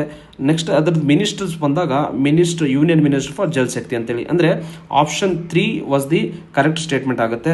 ನೆಕ್ಸ್ಟ್ ಫ್ರೆಂಡ್ಸ್ ಓವರ್ ಆಲ್ ಆಗಿ ಏನಂದ್ರೆ ರಿವರ್ ಗಂಗಾ ಎಂಬುದು ಬಹಳ ಇಂಪಾರ್ಟೆಂಟ್ ಆಗುತ್ತೆ ಎಕ್ಸಾಮ್ ದೃಷ್ಟಿಯಿಂದ. So next Ganga river development related ಏನೇ ಮೀಟಿಂಗ್ ಆಗಿರಲಿ ಅಲ್ಲಿ ಏನೇ ಸ್ಕೀಮ್ಸ್ ತರ್ತಿರಲಿ ಅದು ನಮ್ಮ ಎಕ್ಸಾಮ್ ದೃಷ್ಟಿಯಿಂದ ಬಹಳ ಇಂಪಾರ್ಟೆಂಟ್ ಟಾಪಿಕ್ ಆಗಿ ನೋಡಬೇಕಾಗತ್ತೆ. ಫ್ರೆಂಡ್ಸ್ ನೆಕ್ಸ್ಟ್ 48th ಕ್ವಶನ್, ಇದು ಹಿಸ್ಟ್ರಿ ರಿಲೇಟೆಡ್ ಕ್ವಶನ್ ಇದೆ. ಏನಿದೆ ಅಂತ ನೋಡಿಕೊಂಡಾಗ, among the following which scholar argued Rashtrakutas were the Kannada origin ಅಂತೇಳಿ. ನೆಕ್ಸ್ಟ್ ಫ್ರೆಂಡ್ಸ್ ಏನಿದೆ ಅಂದರೆ, ಯಾವ ಸ್ಕಾಲರ್ ರಾಷ್ಟ್ರಕೂಟರು ಕನ್ನಡಿಗರ ಒಂದು ಮೂಲದವರು ಅಂತೇಳಿ ಕ್ವಶನ್ ಅಂತ ಕೇಳಲಾಗಿದೆ. ಆಪ್ಷನ್ಸ್ ನೋಡಿಕೊಂಡಾಗ, first option A S. Altekar, second doctor Fleet, third doctor D R. Bhandarkar, fourth K V. Subrahmanya Iyer ಅಂತೇಳಿ. ಸೊ ಫ್ರೆಂಡ್ಸ್ ಬೇಸಿಕಲಿ ಏನಾಗುತ್ತೆ ಅಂದರೆ, ಎ.ಎಸ್. ಅಲ್ಟೇಕರ್ ಅವರು ಬುಕ್ ಬರೀತಾರೆ. ಏನಂತ ಆ ಬುಕ್ಕಿನ ಹೆಸರು ಏನಂದರೆ the Rashtrakutas and their times ಅಂತೇಳಿ. ಇದರಲ್ಲಿ ಅವ್ರು ಏನು ಹೇಳ್ತಾರೆ ಅಂದರೆ, ರಾಷ್ಟ್ರಕೂಟ ಅವರು ಕನ್ನಡ ಸ್ಪೀಕಿಂಗ್ ರೂಲರ್ಸ್ ಆಗಿದ್ದರು, ಅದಕ್ಕೋಸ್ಕರ ಅವರು ಕನ್ನಡ ಒರಿಜಿನ್ ಅಂತೇಳಿ ಇವರು ಈ ಬುಕ್ಗಳ ಮೂಲಕ ವಾದ ಮಾಡ್ತಾರೆ. ಮತ್ತು ಆ ವಾದಕ್ಕೆ ಆ ಒಂದು ಪಾಯಿಂಟಿಗೆ ಬರಲಿಕ್ಕೆ ಕಾರಣ ಏನಂದರೆ, ಅವರು ಹಿಸ್ಟಾರಿಕಲ್ ಇನ್ಸ್ಕ್ರಿಪ್ಷನ್ಸ್ ಅದಾವಲ್ಲ, ಇನ್ಸ್ಕ್ರಿಪ್ಷನ್ ಮೇಲೆ ಡಿಪೆಂಡ್ ಆಗಿರ್ತಾರೆ. ಮತ್ತು ಆ ಕಾಲದ ಅಡ್ಮಿನಿಸ್ಟ್ರೇಟಿವ್ ರೆಕಾರ್ಡ್ಸ್ ಏನಿದಾವಲ್ಲ ಅದನ್ನು ಕೂಡ ಒಳಗೊಂಡಿರುತ್ತೆ. ಮತ್ತು ಅವರ ಒಂದು ಪ್ಯಾಟ್ರನೇಜ್ ಅಂದರೆ ಕನ್ನಡ ಲಿಟ್ರೇಚರ್ಗೆ ಏನು ಪ್ರೋತ್ಸಾಹ ಕೊಟ್ಟಿರ್ತಾರಲ್ಲ, ಆ ಒಂದು ಆಧಾರದ ಮೇಲೆ ಎ.ಎಸ್. ಅಲ್ಟೇಕರ್ ಏನಂತ ಕರೀತಾರೆ ಅಂದರೆ, ರಾಷ್ಟ್ರಕೂಟರು ಕನ್ನಡ ಒರಿಜಿನ್ ಅಥವಾ ಕನ್ನಡ ಮೂಲದವರು ಅಂತೇಳಿ ಕರೀತಾರೆ. ಸೊ ಫ್ರೆಂಡ್ಸ್ ನೆಕ್ಸ್ಟ್ ರಾಷ್ಟ್ರಕೂಟರ ಬಗ್ಗೆ ನಾವು ನೋಡ್ಕೊಂಡೋದಾದರೆ, ಇವರು ಏನಂದರೆ ಇವರ ರಾಜಧಾನಿ ಬಂದಾಗ ಮಾನೆಕೇಟ ಅಥವಾ ಇವತ್ತಿನ ಮಲ್ಕೇಡ್ ಅಂತೇಳಿ ಕಲಬುರಗಿ ಡಿಸ್ಟ್ರಿಕ್ಟಲ್ಲಿ ಇದೆ, ಅದನ್ನು ಅವರ ಕ್ಯಾಪಿಟಲ್ ಆಗಿತ್ತು. ನೆಕ್ಸ್ಟ್ ಫೌಂಡರ್ಸ್ ಬಂದಾಗ, ಇದರ ಸ್ಥಾಪಕರು ಬಂದಾಗ ದಂತಿದುರ್ಗ ಅಂತೇಳಿ ಗೊತ್ತಿರಬೇಕಾಗುತ್ತೆ. ಮತ್ತು ಇವರ ಪ್ರಮುಖ ರೂಲರ್, ಗ್ರೇಟೆಸ್ಟ್ ರೂಲರ್ ಬಂದಾಗ ಅಮೋಘ ವರ್ಷ ಇವರ ಫೇಮಸ್ ರೂಲರ್ ಆಗಿರುತ್ತೆ. ಮತ್ತು ಈ ಕಾಲದ ಫೇಮಸ್ ವರ್ಕ್ ಬಂದಾಗ ಕವಿರಾಜ ಮಾರ್ಗವನ್ನು ಇಲ್ಲಿ ಬರೆಯಲಾಗುತ್ತೆ. ಇದನ್ನು it is the earliest available literary work in Kannada ಅಂತೇಳಿ ನಾವು ಕರಿತೀವಿ. ಇದನ್ನು ಬರೆದವರು ಅಮೋಘ ವರ್ಷ ಫಸ್ಟ್. ಮತ್ತು ಆರ್ಕಿಟೆಕ್ಚರಲ್ ಅಚೀವ್ಮೆಂಟ್ ಬಂದಾಗ, ವಾಸ್ತುಶಿಲ್ಪಗಳು ಬಂದಾಗ, ಕೈಲಾಸನಾಥ ಟೆಂಪಲ್ ಇದೆಯಲ್ಲ, ಇದನ್ನು ಕೃಷ್ಣ ಸ್ಥಾಪನೆ ಮಾಡ್ತಾರೆ. ಇದು ಏಕಶಿಲಾ ಕೈಲಾಸ ಟೆಂಪಲ್, ಬಹಳ ಫೇಮಸ್ ಇದೆ, ಎಲ್ಲೂರದಲ್ಲಿದೆ, ಮಹಾರಾಷ್ಟ್ರ, ನೆನ್ಪಿಟ್ಕೋಬೇಕಾಗತ್ತೆ ಫ್ರೆಂಡ್ಸ್. ಅದ್ರ ಜೊತೆಗೆ ಇವರೇನೆಂದರೆ, ಇವರ ಒಂದು ರಾಜಮನೆತನ ವಾಸ್ಟ್ ಏರಿಯಾ ಕವರ್ ಆಗಿತ್ತು ಆ ಕಾಲದಲ್ಲಿ. ಯಾವುದಂತ ಬಂದಾಗ ಕರ್ನಾಟಕ, ಮಹಾರಾಷ್ಟ್ರ, ಆಂಧ್ರ ಪ್ರದೇಶ್ ಮತ್ತು ಗುಜರಾತ್ವರೆಗೂ ಇವರ ಒಂದು ಸಾಮ್ರಾಜ್ಯ ಸ್ಪ್ರೆಡ್ ಆಗಿತ್ತು. ಅದಲ್ಲದೆ ನೆಕ್ಸ್ಟ್ ಬಂದಾಗ ಏನಂದರೆ, ಇವರು ಹಿಂದೂಯಿಸಮ್ ಫಾಲೋ ಮಾಡ್ತಾರೆ, ಜೈನಿಸಮ್ನ ಪ್ರಮೋಟ್ ಮಾಡ್ತಾರೆ, ಮತ್ತು ಬುದ್ಧಿಸಮನ್ನು ಕೂಡ. ಸೊ ಈ ನಿಟ್ಟಿನಲ್ಲಿ ಏನಂದರೆ, ನಾವು ಓದುವಾಗ ಯಾವುದೇ DCRT ಬುಕ್ ಆಗಿರ್ಬೋದು, ಸ್ಟ್ಯಾಂಡರ್ಡ್ ಬುಕ್ಸಲ್ಲಿ ಎಲ್ಲಾದರೂ ಏನಂದರೆ ಸ್ಕಾಲರ್ ಏನಾದರೂ ಹೇಳಿಕೆ ಕೊಟ್ಟಿದ್ರೆ, ಸ್ಕಾಲರ್ಸ್ ಬಗ್ಗೆ ನಾವು ನೀಟಾಗಿ ನೆಕ್ಸ್ಟ್ ಎಲ್ಲ ಡೈನಾಸಿಟಿ, ಫೇಮಸ್ ಡೈನಾಸಿಟಿಯಲ್ಲಿ ಸ್ಕಾಲರ್ಸ್ ಏನಾದರೂ ಒಪಿನಿಯನ್ ಕೊಟ್ಟಿದ್ರೆ ಅದ್ರ ಬಗ್ಗೆ ಗೊತ್ತಿರಬೇಕಾಗುತ್ತೆ. ಅದ್ರ ಜೊತೆಗೆ ಏನಂದರೆ, ನಾನು ಇಲ್ಲಿ ಎಕ್ಸಾಮ್ ಫ್ಯಾಕ್ಟ್ಸ್ ಕೊಟ್ಟಿದ್ದೇನಲ್ಲ, ಇಂಪಾರ್ಟೆಂಟ್ ಪಾಯಿಂಟ್ಸ್ನ ಅಟ್ಲೀಸ್ಟ್ ನೆನ್ಪಿಡೋಕೆ ಟ್ರೈ ಮಾಡಬೇಕು. ಸೊ ಓಕೆನಾ friends. Next 49th question, geography related ಮತ್ತು ಡೆಮೋಗ್ರಫಿ ಮೇಲೆ ಇರುವಂಥ ಕ್ವಶನ್ ಆಗಿದೆ. Consider the following statement A ಏನಿದೆ ಅಂದರೆ, population structure is analysed in terms of age and sex groupings ಅಂತೇಳಿ. Next B, cartographically population structure is represented by population pyramid ಅಂತೇಳಿ. So friends ನಾವೇನು ಗೊತ್ತಾ, ಪಾಪ್ಯುಲೇಷನ್ ಸ್ಟ್ರಕ್ಚರ್ ಬಂದಾಗ ಇದನ್ನು ಏನನ್ನು ಇಂಡಿಕೇಶನ್ ಮಾಡುತ್ತೆ ಅಂದರೆ, distribution of population by age ಮತ್ತು ಸೆಕ್ಸ್ ಗ್ರೂಪ್ಸ್ ಅಂತೇಳಿ. ಅಂದರೆ ಪಾಪ್ಯುಲೇಷನ್ ಸ್ಟ್ರಕ್ಚರನ್ನು ಏನಂತ ಕರಿತೀವಿ ಅಂದರೆ ಫ್ರೆಂಡ್ಸ್, ಅಂದರೆ ಎಷ್ಟೆಲ್ಲ ಏನಂದರೆ ಇಲ್ಲಿ ಚೈಲ್ಡ್ ಮಕ್ಕಳು ಎಷ್ಟಿದ್ದಾರೆ, ಯೂತ್ ಎಷ್ಟಿದ್ದಾರೆ, ಮತ್ತು ಓಲ್ಡ್ ಏಜ್ ಪೀಪಲ್ ಎಷ್ಟಿದ್ದಾರೆ ಅಂತೇಳಿ ಅದ್ರ ಬಗ್ಗೆ ಕಂಪೋಸಿಷನ್ ಇರುತ್ತೆ. ಮತ್ತು ಮಹಿಳೆಯರ ಸಂಖ್ಯೆ ಎಷ್ಟಿದೆ ಮತ್ತು ಪುರುಷರ ಸಂಖ್ಯೆ ಎಷ್ಟಿದೆ ಅಂತೇಳಿ ಆ ಒಂದು ಅನಲೈಸ್ ಮಾಡುವಂಥದ್ದನ್ನು ನಾವು ಏನಂದರೆ ಪಾಪ್ಯುಲೇಷನ್ ಸ್ಟ್ರಕ್ಚರ್ ಅಂತೇಳಿ ಕರಿತೀವಿ. ಸೊ ಹಾಗಾಗಿ ಆಪ್ಷನಲ್ಲಿ ಸ್ಟೇಟ್ಮೆಂಟಲ್ಲಿ ಕೊಟ್ಟಿರುವಂಥ ಸ್ಟೇಟ್ಮೆಂಟ್ ಎ ಕರೆಕ್ಟ್ ಆಗಿದೆ. ನೆಕ್ಸ್ಟ್ ನೋಡೋದಾದರೆ friends, cartographically population structure is represented by population pyramid. ಹೌದು ಫ್ರೆಂಡ್ಸ್, ಇಲ್ಲಿ ನಾನು ಪಿರಾಮಿಡನ್ನು ಕೊಟ್ಟಿದ್ದೇನೆ. ಅಂದರೆ ಒಂದು ಡಯಾಗ್ರಾಮೆಟಿಕಲ್ ಫಾರ್ಮೆಟಲ್ಲಿ ಪಾಪ್ಯುಲೇಷನ್ ಸ್ಟ್ರಕ್ಚರ್ನ ಡಿಫೈನ್ ಆಗುವಂಥದ್ದೇ ನಾವು ಏನಂದರೆ ಪಿರಾಮಿಡ್ ಅಂತ ಹೇಳಿ ಕರಿತೀವಿ. ಈ ಪಿರಾಮಿಡಲ್ಲಿ ಏನಂದರೆ ವರ್ಟಿಕಲ್ ಆಕ್ಸಸ್ಸಲ್ಲಿ ಏಜ್ ಗ್ರೂಪ್ ಕೊಟ್ಟಿರ್ತೀವಿ ಫ್ರೆಂಡ್ಸ್. ಇದು ವರ್ಟಿಕಲ್ ಆಕ್ಸಸ್, ಇವೆಲ್ಲ ಇದಾವಲ್ಲ ಏಜ್ ಗ್ರೂಪ್. ಇಲ್ಲಿ 1 ರಿಂದ 6 ವರ್ಷ, ಇದು 10 ರಿಂದ 14 ವರ್ಷ, ಏನಂದರೆ ಇಲ್ಲಿ 30 ರಿಂದ 35 ವರ್ಷ, ನೆಕ್ಸ್ಟ್ 70 ವರ್ಷ. ಈ ಏನಂದರೆ ಏಜ್ ಗ್ರೂಪ್ ವರ್ಟಿಕಲ್ ಏನಂದರೆ ನಾವು ಏಜ್ ಗ್ರೂಪ್ ಕೊಟ್ಟಿರ್ತೀವಿ. ನೆಕ್ಸ್ಟ್ ಹಾರಿಜಾಂಟಲ್ ಬಂದಾಗ ಪಾಪ್ಯುಲೇಷನ್ ಬಗ್ಗೆ ಇಲ್ಲಿ ಪರ್ಸೆಂಟೇಜ್ ಅಥವಾ ನಂಬರಲ್ಲಿ ಕೊಟ್ಟಿರ್ತೀವಿ. ಸೊ ಹಾಗಾಗಿ ಮತ್ತು ಇನ್ನೊಂದು ಏನಂದರೆ, ಈ ಲೆಫ್ಟ್ ಸೈಡಲ್ಲಿ ಏನಿರುತ್ತೆ ಅಂದರೆ ಮೇಲ್ಸನ್ನ ರೆಪ್ರೆಸೆಂಟ್ ಮಾಡ್ತೀವಿ, ಮತ್ತು ರೈಟ್ ಸೈಡಲ್ಲಿ ಫೀಮೇಲನ್ನು ರೆಪ್ರೆಸೆಂಟ್ ಮಾಡ್ತೀವಿ. ಇದು ಯಾವುದಕ್ಕೆ ಉದಾಹರಣೆ ಅಂದರೆ ಪಿರಿಯಾಡಿಕಲ್ಗೆ ಉದಾಹರಣೆ. ಸೊ ಹಾಗಾಗಿ statement B, cartographically population structure represented by population pyramid ಅನ್ನೋದು ಕೂಡ ಸರಿಯಾದ ಸ್ಟೇಟ್ಮೆಂಟ್ ಆಗಿದೆ. ಸೊ ಹಾಗಾಗಿ ಎರಡು both A and B are ಇದಕ್ಕೆ ಸರಿಯಾದ ಆನ್ಸರ್ ಆಗಿದೆ ಫ್ರೆಂಡ್ಸ್. ನೆಕ್ಸ್ಟ್ ಬಂದಾಗ ಪಾಪ್ಯುಲೇಷನ್ ಪಿರಾಮಿಡ್ ನಮಗೆ ಬಹಳ ಇಂಪಾರ್ಟೆಂಟ್ ರೋಲ್ ಪ್ಲೇ ಆಗುತ್ತೆ. ಯಾಕಂದರೆ ಅವರು ಏನಂದರೆ ಏಜ್ ಮತ್ತು ಸೆಕ್ಸ್ ಕಂಪೋಸಿಷನ್ ಎಷ್ಟಿದೆ ಅನ್ನೋದು ತೋರಿಸುತ್ತೆ. ಮತ್ತು ಇಂಪಾರ್ಟೆಂಟ್ ಆಗಿ ಏನಂದರೆ ಟೈಪ್ ಆಫ್ ಪಾಪ್ಯುಲೇಷನ್ ಪಿರಾಮಿಡ್ ಬಹಳ ಇಂಪಾರ್ಟೆಂಟ್ ಫ್ರೆಂಡ್ಸ್. ಏನಂದರೆ 3 ಟೈಪ್ಸ್ ಇದಾವೆ ಮೇನ್ಲಿ ಹೇಳ್ಬೇಕಂದ್ರೆ. ಒಂದು ಪಿರಾಮಿಡ್ ಅಂದರೆ ಎಕ್ಸ್ಪಾನ್ಸಿವ್ ಅಥವಾ ಅದನ್ನು ಯೂತ್ಫುಲ್ ಅಂತೇಳಿ ಕರಿತೀವಿ. ಫಾರ್ ಎಕ್ಸಾಂಪಲ್ ಅದರದ್ದು ಬೇಸ್ ಬುನಾದಿ ಇರುತ್ತಲ್ಲ, ಇಲ್ಲಿ ಏನಂದರೆ ಯೂತ್ ಅಥವಾ ಮಕ್ಕಳ ಜನಸಂಖ್ಯೆ ಜಾಸ್ತಿ ಇರುತ್ತೆ. ಸೊ ಹಾಗಾಗಿ ಅದರ ಒಂದು ಬೇಸ್ ವೈಡ್ ಆಗಿರುತ್ತೆ. ನೆಕ್ಸ್ಟ್ ಹೈ ಬರ್ತ್ ರೇಟ್ ಕೂಡ ಇಲ್ಲಿ ಜಾಸ್ತಿ ಇರುತ್ತೆ. ಇದಕ್ಕೆ ಉದಾಹರಣೆ ಏನಂದರೆ ಭಾರತದ ಜನಸಂಖ್ಯೆ ಏನಂದ್ರೆ ಪಿರಾಮಿಡ್ ಸ್ಟ್ರಕ್ಚರ್ ಏನಂದರೆ ಎಕ್ಸ್ಪಾನ್ಸಿವ್ ಆಗಿದೆ ಅಥವಾ ಯೂತ್ಫುಲ್ ಆಗಿದೆ ಅಂತೇಳಿ ಉದಾಹರಣೆ ಕೊಡ್ಬೋದಾಗಿದೆ. ಸೆಕೆಂಡ್ ಟೈಪ್ ಆಫ್ ಪಿರಾಮಿಡ್ ಬಂದಾಗ ಸ್ಟೇಷನರಿ ಅಥವಾ ಸ್ಟೇಬಲ್ ಇರುತ್ತೆ ಫ್ರೆಂಡ್ಸ್. ಏನಾಗುತ್ತೆ ಅಂತ ಇದು ರೆಕ್ಟ್ಯಾಂಗುಲರ್ ಶೇಪಲ್ಲಿ ಇರುತ್ತೆ. ಇಲ್ಲಿ ಏನಂದ್ರೆ ಗ್ರಾಜುವಲಿ ಟ್ರಯಾಂಗಲ್ ಶೇಪ್ ಹೋಗ್ತಾ ಇರುತ್ತೆ. ಇಲ್ಲಿ ರೆಕ್ಟ್ಯಾಂಗಲ್ ಶೇಪಲ್ಲಿ ಸ್ಲೋಲಿ ಏನಂದ್ರೆ ಗ್ರಾಜುವಲಿ ಹೋದಂಗೆ ರೆಕ್ಟ್ಯಾಂಗುಲರ್ ಶೇಪ್ ತಗೊಳುತ್ತೆ. ಇಲ್ಲಿ ಏನಂದ್ರೆ ಲೋ ಮತ್ತೆ ಸ್ಟೇಬಲ್ ಗ್ರೋತ್ ಇರುತ್ತೆ ಪಾಪ್ಯುಲೇಷನ್ದು. ಫಾರ್ ಎಕ್ಸಾಂಪಲ್ ಏನಂದ್ರೆ US ಏನಂದ್ರೆ ಸ್ಟೇಷನರಿ ಅಥವಾ ಸ್ಟೇಬಲ್ ಪಿರಾಮಿಡ್ಗೆ ಎಕ್ಸಾಂಪಲ್ ಆಗಿದೆ. ನೆಕ್ಸ್ಟ್ ಥರ್ಡ್ ಬರುವಂಥದ್ದು ಏನಂದ್ರೆ ಕನ್ಸ್ಟ್ರಕ್ಟಿವ್ ಅಥವಾ ಏಜಿಂಗ್ ಪಿರಾಮಿಡ್ ಅಂತ ಹೇಳಿ ಕರಿತೀವಿ. ಅಂದ್ರೆ ನ್ಯಾರೋ ಬೇಸ್ ಇರುತ್ತೆ. ಈ ಬೇಸಲ್ಲಿ ಏನಂದ್ರೆ ಯೂತ್ ಮತ್ತೆ ಚಿಲ್ಡ್ರನ್ ಪಾಪ್ಯುಲೇಷನ್ ಕಡಿಮೆ ಇರುತ್ತೆ, ಮತ್ತೆ ಏಜ್ ಆಗೋರ ಸಂಖ್ಯೆ ಜಾಸ್ತಿ ಆಗುತ್ತೆ. ಇದಕ್ಕೆ ಉದಾಹರಣೆ ಏನಂದ್ರೆ ಜರ್ಮನಿ ಮತ್ತೆ ಜಪಾನ್, ಮತ್ತೆ ಅದರ ಜೊತೆಗೆ ಫ್ರೆಂಡ್ಸ್ ಸೌತ್ ಕೊರಿಯಾ ಕೂಡ ಆಗುತ್ತೆ. ಏನಂದ್ರೆ ಈ ಟಾಪಿಕ್ ಡೆಮೋಗ್ರಫಿ ಇದೆ ಅದಲ್ಲ, ಜಾಗ್ರಫಿಯಲ್ಲಿ ಏನಂದರೆ ಡೆಮೋಗ್ರಫಿ ಅನ್ನೋ ಕಾನ್ಸೆಪ್ಟ್ ಬರುತ್ತೆ. ಆ ಕಾನ್ಸೆಪ್ಟ್ ರಿಲೇಟೆಡ್ ಕ್ವಶನ್ UPSC ಪ್ರಿಲಿಮ್ಸಲ್ಲೂ ಕೂಡ ಕೇಳಿದರು. ಐ ಥಿಂಕ್ ಹೋದ ವರ್ಷ ಅನಿಸುತ್ತೆ 2025 ಪ್ರಿಲಿಮ್ಸಲ್ಲಿ ಏನಂದರೆ ಸೌತ್ ಕೊರಿಯಾ ಮತ್ತು ಜಪಾನ್ ರಿಲೇಟೆಡ್ ಅಲ್ಲಿ ಪಾಪ್ಯುಲೇಷನ್ ಅಥವಾ ಫರ್ಟಿಲಿಟಿ ರೇಟ್ ಭಾಳ ಡಿಕ್ಲೈನ್ ಆಗಿದೆ ಅಂತೇಳಿ ಒಂದು ಕ್ವಶನ್ ಇತ್ತು. ಸೊ ಹಾಗಾಗಿ ಎಕ್ಸಾಮ್ ದೃಷ್ಟಿಯಿಂದ ಜಾಗ್ರಫಿಯಲ್ಲಿ ಬರುವಂಥ ಪಾಪ್ಯುಲೇಷನ್ ಸ್ಟ್ರಕ್ಚರ್ ಆಗಿರ್ಬೋದು, ಸೆಕ್ಸ್ ರೇಷಿಯೋ ಆಗಿರ್ಬೋದು, ಪಾಪ್ಯುಲೇಷನ್ ಡೆನ್ಸಿಟಿ ಆಗಿರ್ಬೋದು, ಇವೆಲ್ಲ ಕಾನ್ಸೆಪ್ಟನ್ನು ಇಗ್ನೋರ್ ಮಾಡ್ದಂಗೆ ನೆಗ್ಲೆಕ್ಟ್ ಮಾಡಲಾರ್ದಂಗೆ ನೋಡ್ಕೋಬೇಕು ಅನ್ನೋದು ಇದರಿಂದ ನಮಗೆ ಲರ್ನಿಂಗ್ ಆಗಿದೆ. ಫ್ರೆಂಡ್ಸ್, ನೆಕ್ಸ್ಟ್ ಈ ಕ್ಲಾಸ್ನ ಕೊನೆಯ ಕ್ವಶನ್ 50ನೇ ಕ್ವಶನ್ ಆಗಿದೆ. ಇದು ಕರ್ನಾಟಕ ಹಿಸ್ಟ್ರಿ ರಿಲೇಟೆಡ್ ಕ್ವಶನ್ ಇದೆ. ಸೊ ಹಾಗೆ ನೋಡೋದಾದ್ರೆ ಏನಿದೆ ಅಂತ ಬಂದಾಗ which Nayaka of Chitradurga fought against the Hyder Ali ಅಂತ ಹೇಳಿದೆ. ಸೊ ಇಲ್ಲಿ ಆಪ್ಷನ್ಸ್, ಒಂದನೇ ಆಪ್ಷನ್ ಏನಂದ್ರೆ ಮದಕರಿ ನಾಯಕ 1, ಸೆಕೆಂಡ್ ಮದಕರಿ ನಾಯಕ 2, ಥರ್ಡ್ ಆಪ್ಷನ್ ಅಂದರೆ ಮದಕರಿ ನಾಯಕ 3, ಮತ್ತೆ ಫೋರ್ತ್ ಆಪ್ಷನ್ ಅಂದರೆ ಮದಕರಿ ನಾಯಕ 5th ಅಂತೇಳಿ ಕೊಟ್ಟಿದ್ದಾರೆ. ಸೊ ಫ್ರೆಂಡ್ಸ್, ತಮಗೆಲ್ಲ ಗೊತ್ತಿರುವ ಹಾಗೆ ಮದಕರಿ ನಾಯಕ 5 ಇವರು ಇದಾರಲ್ಲ, ಇವರು ಹೈದರ್ ಅಲಿಯ ವಿರುದ್ಧ 3 ಸಲ ಅಟ್ಯಾಕ್ ಮಾಡಿದಾಗ ಹೋರಾಟ ಮಾಡಿರ್ತಾರೆ. ಮತ್ತು ಇವರು ಚಿತ್ರದುರ್ಗ ನಾಯಕರಲ್ಲಿ ಕೊನೆಯ ದೊರೆಯಾಗಿರುವಂಥದ್ದು ತಮಗೆಲ್ಲ ಗೊತ್ತಿದೆ. ಸೊ ಇವರಿಗೆ ಏನು ಗೊತ್ತಾ, ಇವರ ಆಳ್ವಿಕೆ ಕಾಲ ಬಂದಾಗ 1758ರಿಂದ 1779ರವರೆಗೆ ಇವರು ಆಳ್ವಿಕೆ ಮಾಡ್ತಾರೆ. ಇವರ ರಾಜಧಾನಿ ಅಂದರೆ ಚಿತ್ರದುರ್ಗ ಆಗಿರುತ್ತೆ. ಮತ್ತು ಇವರ ಪ್ರಮುಖ ಅಪೋನೆಂಟ್ ಬಂದಾಗ ಹೈದರ್ ಅಲಿ ಆಗಿರ್ತಾರೆ ಅನ್ನೋದು ನಮಗೆ ಗೊತ್ತಿರಬೇಕು. ನೆಕ್ಸ್ಟ್ ಫ್ರೆಂಡ್ಸ್, ಇಂಪಾರ್ಟೆಂಟ್ ಆಗಿ ನಾವು ಕ್ರಾನೋಲಜಿ ಅಥವಾ ಟೈಮ್ ನೋಡ್ಕೊಂಡಾಗ ಯಾವಾಗ ಹೈದರ್ ಅಲಿ ಚಿತ್ರದುರ್ಗ ಕೋಟೆಯ ಮೇಲೆ ಅಟ್ಯಾಕ್ ಮಾಡ್ತಾನೆ ಅಂತ ಬಂದಾಗ 1760ರಲ್ಲಿ ಫಸ್ಟ್ ಟೈಮ್ ಅಟ್ಯಾಕ್ ಮಾಡ್ತಾನೆ. ಅವಾಗ ಏನಂದ್ರೆ ಮದಕರಿ ನಾಯಕ 5ನೇ ಅವನಾಗಿರ್ತಾನೆ. ನೆಕ್ಸ್ಟ್ ಬಂದಾಗ ಅದರ ರೂಲರ್. ನೆಕ್ಸ್ಟ್ ಬಂದಾಗ 1770ರಲ್ಲಿ ಕೂಡ ಅಲ್ಲಿ ಅಟ್ಯಾಕ್ ಆಗುತ್ತೆ. ಮತ್ತೆ ಕೊನೆಯ ಮತ್ತು ಸಕ್ಸಸ್ಫುಲ್ ಅಟ್ಯಾಕ್ ಏನಂದ್ರೆ 1779 ಆಗುತ್ತೆ. ಸೊ ಏನಾಗುತ್ತೆ ಅಂದ್ರೆ ಫೈನಲ್ ಸೀಸ್ ಆಫ್ 1973 ಮದಕರಿ ನಾಯಕ ಕೋಟನ ಫಸ್ಟಿಗೆ ಏನಂದ್ರೆ ಡಿಫೆಂಡ್ ಮಾಡ್ಕೋತಾನೆ ಬ್ರೇವ್ಲಿ. ಬಟ್ ಇವೆಂಚುಲಿ ಮುಂದೋಗಿ ಏನಾಗುತ್ತೆ ಅಂದ್ರೆ ಇವರು ಸೋಲ್ಪಡುತ್ತಾರೆ, ಅವರನ್ನ ಕ್ಯಾಪ್ಚರ್ ಮಾಡ್ತಾರೆ, ಮತ್ತೆ ಶ್ರೀರಂಗಪಟ್ಟಣದಲ್ಲಿ ಅವ್ರನ್ನ ಸೆರೆ ಹಿಡಿಯಲಾಗುತ್ತೆ. ಸೊ ಅದಾದ್ಮೇಲೆ ನೆಕ್ಸ್ಟ್ ಏನಂದ್ರೆ ಅವರು ಸಾಯ್ತಾರೆ. ನೆಕ್ಸ್ಟ್ ಇಂಪಾರ್ಟೆಂಟ್ ಆಗಿ ಫ್ರೆಂಡ್ಸ್, ಈ ಒಂದು ಸಂದರ್ಭದಲ್ಲಿ ಲೆಜೆಂಡರಿ ಹೀರೋನಿ ಒನಕೆ ಒಬ್ಬವ ನಿಮಗೆ ಗೊತ್ತಿರುವ ಹಾಗೆ ಏನಂದ್ರೆ ಅಲ್ಲಿ ಒಬ್ಬ ಗಾರ್ಡ್ ಇರ್ತಾನೆ. ಆ ಗಾರ್ಡಿನ ವೈಫ್ ಆಗಿರುವಂತಹ ಹೆಂಡತಿ ಆಗಿರುವಂತಹ ಈ ಒನಕೆ ಒಬ್ಬವ ಏನ್ ಮಾಡ್ತಾರೆ ಅಂದ್ರೆ ಹೈದರ್ ಅಲಿಯ ಸುಮಾರು ಸೋಲ್ಜರ್ಸ್ ಅನ್ನ ಕಿಲ್ ಮಾಡ್ತಾರೆ. ಯಾವಾಗ ಅಲ್ಲಿ ಏನಂದ್ರೆ ನುಸುಳುತ್ತಿರ್ತಾರೆ ಕೋಟೆಗೆ, ಏನಂದ್ರೆ ಸೀಕ್ರೆಟ್ ಪ್ಯಾಸೇಜ್ ಮೂಲಕ ನುಸುಳುತ್ತಿರುವಾಗ ಒನಕೆ ಒಬ್ಬವ ಏನಂದ್ರೆ ಧೈರ್ಯದಿಂದ ಹೋರಾಟ ಮಾಡ್ತಾರೆ ಅನ್ನೋದು ನಮಗೆ ಗೊತ್ತಿರಬೇಕಾಗಿರುವಂತಹ ಮಾಹಿತಿ. ಸೊ ಫ್ರೆಂಡ್ಸ್, ಅದ್ರ ಜೊತೆಗೆ ನೆಕ್ಸ್ಟ್ ನೋಡೋದಾದ್ರೆ ಎಕ್ಸಾಮ್ ದೃಷ್ಟಿಯಿಂದ ಕ್ವಿಕ್ ಫ್ಯಾಕ್ಟ್ಸ್ ನೋಡಿಕೊಂಡಾಗ ಲಾಸ್ಟ್ ಚಿತ್ರದುರ್ಗರ ಕೊನೆಯ ದೊರೆ ಯಾರು ಅಂತ ಬಂದಾಗ ಮದಕರಿ ನಾಯಕ 5 ಅಂತ ಗೊತ್ತಿರಬೇಕು. ನೆಕ್ಸ್ಟ್ ಏನಂದ್ರೆ ಅವರಿಗೆ ಗಂಡುಗಲಿ ಮದಕರಿ ನಾಯಕ ಕೂಡ ಕರೀತಾರೆ, ಅದು ಕೂಡ ನಮಗೆ ಎಕ್ಸಾಮ್ ದೃಷ್ಟಿಯಿಂದ ಇಂಪಾರ್ಟೆಂಟ್. ನೆಕ್ಸ್ಟ್ ಡೈನಾಸ್ಟಿ ಬಂದಾಗ ಚಿತ್ರದುರ್ಗ ನಾಯಕಾಸ್ ಅಂತ ಹೇಳಿ ಕರಿತೀವಿ. ನೆಕ್ಸ್ಟ್ ಅವರ ರಾಜಧಾನಿ ಬಂದಾಗ ಚಿತ್ರದುರ್ಗ ರಾಜಧಾನಿ ಆಗಿತ್ತು. ಕೋಟೆ ಬಂದಾಗ ಚಿತ್ರದುರ್ಗ ಕೋಟೆ ಬಹಳ ಫೇಮಸ್ ಇತ್ತು. ನೆಕ್ಸ್ಟ್ ಅವರ ಪ್ರಮುಖ ಅಪೋನೆಂಟ್ ನಾವು ಚರ್ಚೆಯ ವಿಷಯ ಆಗಿರುವಂಥದ್ದು ಹೈದರ್ ಅಲಿ ಆಫ್ ಮೈಸೂರು ಆಗಿದ್ದ. ಮತ್ತೆ ಫೇಮಸ್ ಹೀರೋಯಿನ್ ಅಂದರೆ ಒನಕೆ ಓಬವ್ವ. ಸೊ ಫ್ರೆಂಡ್ಸ್, ಹಾಗೆ ನೋಡೋದಾದ್ರೆ ನೀವು ಏನಂದರೆ ಇಲ್ಲಿ ಕೊಟ್ಟಿರುವಂತಹ ಒಂದು ಟಾಪಿಕ್ ಏನಿದೆಯಲ್ಲ, ಇಂಪಾರ್ಟೆಂಟ್ ಕದನಗಳಿದಾವಲ್ಲ, ಬ್ಯಾಟಲ್ ಇದಾವಲ್ಲ, ಅವುಗಳನ್ನೇ ಎಕ್ಸಾಮಲ್ಲಿ ಕೇಳುವ ಒಂದು ರೂಢಿ ಇದೆ. ಸೊ ಹಾಗಾಗಿ ಅಟ್ಲೀಸ್ಟ್ ಎಲ್ಲ ಹಿಸ್ಟ್ರಿಯಲ್ಲಿ ಗೊತ್ತಿಲ್ಲಾದ್ರೂ ಫೇಮಸ್ ಆಗಿರುವಂತಹ ಹೋರಾಟಗಳ ಬಗ್ಗೆ ನಮಗೆ ಕಂಪ್ಲೀಟ್ ಕ್ಲಾರಿಟಿ ಇರಬೇಕು ಎಕ್ಸಾಮಿಗೆ. ಸೊ ಈ ನಿಟ್ಟಿನಲ್ಲಿ ಫ್ರೆಂಡ್ಸ್ ಏನಂದರೆ ನಮ್ಮ ಯೂಟ್ಯೂಬ್ ಚಾನಲಲ್ಲಿ ಕಂಟಿನ್ಯೂಸ್ ಆಗಿ ನೀವೇನು ಗೊತ್ತಾ ವಿಸಿಟ್ ಕೊಡ್ತಾ ಅದನ್ನು ಫಾಲೋ ಮಾಡಿ. ನೆಕ್ಸ್ಟ್ ಎಲ್ಲ ಕ್ವಶನ್ಸ್ನ ಇನ್ನೂ ಕೂಡ ಚರ್ಚೆಗೆ ನೆಕ್ಸ್ಟ್ ಕ್ಲಾಸಲ್ಲಿ ಬರ್ತೇನೆ. ಮತ್ತೆ ಏನಂದರೆ ಸಬ್ಸ್ಕ್ರೈಬ್ ಮಾಡಬೇಕು, ನಮ್ಮ ಚಾನಲ್ನ ಸಬ್ಸ್ಕ್ರೈಬ್ ಮಾಡಿ, ಆದಷ್ಟು ನಿಮ್ಮ ಫ್ರೆಂಡ್ಸ್ ಜೊತೆ ಶೇರ್ ಮಾಡಿ. ಒಳ್ಳೆ ಕ್ವಾಲಿಟಿ ಕಂಟೆಂಟ್ ಎಫರ್ಟ್ ಹಾಕ್ತಾ ಇದ್ವಿ.